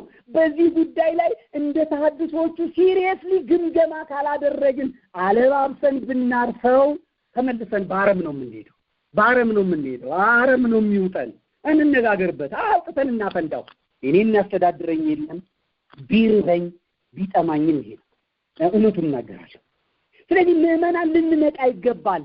ይሄ የስልክ ኮንፈረንስ፣ ይሄ የተሐድሶ ጥምረት በገንዘብ በቴክኒክ በእውቀት ሊረዳ ይገባል። ሰሞኑን እኔ እንቅልፍ የለኝም። የስድብ መዓት፣ የዛቻ መዓት። ይሄ ማስታወቂያ ከተለጠፈ ጀምሮ ሰላም የሚያሳጡኝ መስሏቸው ሄዱ። እኔ የምፈልገው የተቃውሞ ድምፅ፣ እኔን የሚያረካኝ ስድብ፣ እኔን የእረፍት የሚሰጠኝ የነሱ ዛቻ መሆኑን አላወቁትም። እኔ የሚመርቀኝን ሰው ጆሮ ላይ ነው የምዘጋው። ይሄ ከሰይጣን ወገን ስለሆነ እኔ የሚመርቀኝ ሰው ከእግዚአብሔር ቤት አይደለም፣ ከእግዚአብሔር ወገን። በዚህ ወገን ምርቃት አይደለም። በዚህ ወገን የግብፃውያኑን ግብፅ ላይ እንደገና የሊቢያ ላይ እነዛ ኤርትራውያን ኢትዮጵያውያን የከፈሉት ሰማዕትነት የሚከፈልበት ዘመን ነው። ስንት ነገር እንወዳለን። ሰው የሆንባት አንቱ የተባልንባትን ቤተክርስቲያን ለዶላር መሰብሰቢያ አበል መሰብሰቢያ እናረጋታለን። እውነቱን እንነጋገር። ጠያይሞች አሁንም ቤተክርስቲያንን እያስበሉ ነው። እኔ አልሸፋፍንም የምለው ለዚህ ነው። እንነጋገር። ምን ማለት ነው? እስቲ ምን ማለት ነው? ተሐድሳውያን መንፈሱን አስተሳሰቡን መዋጋት ነው እንጂ ሰዎቹን ግለሰቦቹን መንካት አያስፈልግም ማለት ምን ማለት ነው? እውነት እንነጋገር እንዴ! ምንፍቅናውማ በፊትም ነበረ። ምንፍቅናውማ በፊትም ያለ ነው። ምንፍቅናውማ በፊትም በአባቶች የተወገዘ ነው። አሁን እኛ ጸባችን አንገት ለአንገት የተናነቅነው ከማን ጋር ነው ያልን እንደሆነ ምንፍቅናውን ከተሸከሙት ሰዎች ጋር ነው። ምንፍቅናውን እነዚህ ሰዎች ለምን ቅኔ ይነገራል? መናገር በጋሻው ማለት አሰግድ ማለት እነዚህ ናቸው ተሸክመው እኛን እየገደሉን ያሉት። እነ ዘርፌ ናቸው። ይሄንን ነው መናገር። እነ ትዝታው ናቸው። ኮሎራዶ ላይ ምን እየተሰራ ነው አናውቅም ወይ? ካህናቱ እንዴት እንደከፋፈሉ፣ ምዕመናኑ እንዴት እንደከፋፈሉ አናውቅም ወይ? እናውቃለን፣ እንነጋገራለን። እነ ሽታ አሜሪካ ሄደው ከመሄዳቸው በፊት በኢትዮጵያ ምንድን ነው ያደረጉት? በካቶሊክ በፕሮቴስታንት ቤተክርስቲያን አንድ ላይ ቆሞ አይደል የሰብከው? እኔ ከወጣው በኋላ ዲቪ ስለደረሰኝ ልቀቁት ብለው የሄዱት 2 አግብተው 3 አግብተው የሄዱ የሉ መናፍቃን ዛሬ ካህን አባ ተብለው የሚቀድሱ። በጣም መስመር ስለለቀኩ በጣም ይቅርታ ጠይቃለሁ። እናንተ የለመዳችሁት አይነት ጠባይ ባለማሳየት በጣም ይቅርታ ጠይቃለሁ። ይሄ ከእውቀት ማነስም ካለመብሰልም ሊሆን ይችላል። አጋጣሚውን ግን ከተጠቀምኩ እሄዳለሁ። ስሚ መሬት ስሚ ሰማይ አድም 17 18 19 የምክክር ጉባኤ አለ ማለት ነው። በዚያ መሰረት እንግዲህ የሚጠቅሙን ነገር እስካሁን በተለያዩ መምህራንም የተሰጡ የመፍትሄ ሀሳቦች አሉ። ለትውልድ የሚጠቅም ስራ ቤተክርስቲያናችንንም ለመጠበቅ የሚያስችልን የድርሻችን ለመወጣት በአካል በመገናኘት እዛ የምክክር ስብሰባ ይደረጋል ማለት ነው። በዚያው የሚመጡት አገልጋዮች በሚኒሶታ አካባቢ ለሚገኙ ምዕመናን ታላቅ የሆነ የስብከተ ወንጌል ጉባኤ አለ። ትምህርት ይሰጣል፣ መዝሙር እንዲሁም ደግሞ የግንዛቤ ማስጨበጫዎች ይደረጋሉና ዲሴምበር 17፣ 18፣ 19 ይሄንን አውቀን በጸረ ተሐድሶ ፌስቡክ ላይ የተሰጠ ስለሆነ ይሄን መገንዘብ ያስፈልጋል ማለት ነው። ሌላው የመጨረሻው ያላችሁን አስተያየት ጥያቄም ቢሆን በጸረ ተሐድሶ ኢንቦክስ ብታደርጉ መልስ ይሰጣል ማለት ነው። አነሳስቶ ያስጀመረን አስጀምሮ ያስፈጸመን ለእግዚአብሔር ክብርና ምስጋና ለእርሱ ይሁን። በመዝሙር ያገለገለን ወንድማችን ሊቀ ዲያቆናት ዳዊት ፈንታዬ እንዲሁም ደግሞ አባቶቻችን በወረብም እነ ሊቀ ጠበብት ባለው ከዚያም ደግሞ በማስተማር መምህር ቀሲስ ህብረት የሽጥላ እንዲሁም ወንድማችን መምህር ዘመድኩን ከአዲስ አበባ ይሄንን አርገው እግዚአብሔር በፈቀደ የተለያዩ ጣውረዶች ቢኖሩም መተላለፍ ያለበት መልእክት ተላልፏል። በሚቀጥለው በክፍል 2 እንግዲህ ከጸሎት ጋር ሁላችንም በያለበት ውዳሴ ማርያም ጸላይ ሰናይት ብዙ ነገር ስለሚያሰናክል እያደረግን ሁኔታዎች ተሻሽለው የሚቀርቡበት በጥራት የሚቀርቡበትን መንገድ እንፈልጋለን ማለት ነው። እንግዲህ በጎደለ በነጥረ በአተማላይ ያርምልን እግዚአብሔር በሰላም እዚህ ስላደረሰን ክብርና ምስጋና ይሁን። አጻራ ሃይማኖትን አምላካችን ያስታክስልን። አልሰብስበን ሁላችንም ስለ ቤተ ክርስቲያን ጉዳይ እንድንወያይ፣ እንድንነጋገር፣ እንድንማማር የፈቀደ አምላካችን ክብርና ምስጋና ለእርሱ ይሁን። አጻራ ሃይማኖትን ያስታክስልን። ከመቤታችን ከንጽሕተ ንጹሐን ከቅድስተ ቅዱሳን ከድንግል ማርያም ከቅዱሳን ነቢያት ከቅዱሳን ጻድቃን ከቅዱሳን ሐዋርያት ከቅዱሳን መላእክት በረከት ያሳድርብን። እግዚአብሔር አምላካችን ፍቅራንነታችንን ያጽናልን። እስከ ፍጻሜው ድረስ ሁሉን ነገር ያከናውንልን። አባታችን ሆይ በሰማያት የምትኖር ስምህ ይቀደስ፣ መንግስትህ ትምጣ፣ ፈቃድ በሰማይ እንደሆነች እንዲሁም በምድር ትሁን። የዕለት እንጀራችንን ስጠን ዛሬ፣ በደላችንን ይቅር በለን እኛም የበደሉንን ይቅር እንደምንል፣ አቤቱ ወደ ፈተና አታግባን ከክፉ ሁሉ አድነን እንጂ መንግስት ያንተ ናትና ኃይል፣ ክብር፣ ምስጋና ለዘላለሙ አሜን።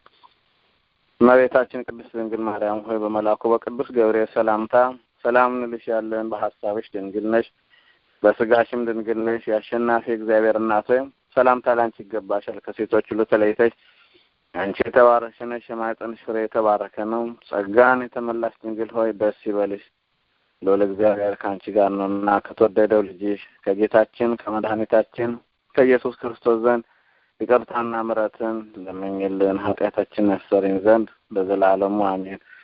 ኦ እግዚእ ኢየሱስ ክርስቶስ ሰራይ ኃጢአት ወደ ምሳሴ ያበሳ ሰራይ ኃጢአት ወኃጢአተ ኩሉ ዝከ ማይሰራ ኃጢአት እግዚአብሔር ይፍታ። እንግዲህ ጉባኤው በጽርሐ አርያም ቅድስት ሥላሴ ነው የምክክር ስብሰባውና ጉባኤ የሚደረገው በሚኒሶታ በዛሬው ዕለት ከ2020 በላይ ምዕመናን ገብተዋል እና እንግዲህ እግዚአብሔር የተመሰገነ ይሁን። በሚቀጥለው ሳምንት ማክሰኞ ሁላችንንም ሁሉንም እያስታወስን የበለጠ ለቤተ ክርስቲያን የምንቆምበት ነውና ይሄን እንድናደርግ አምላካችን ይፍቀድልን። በሰላም እደሩልን።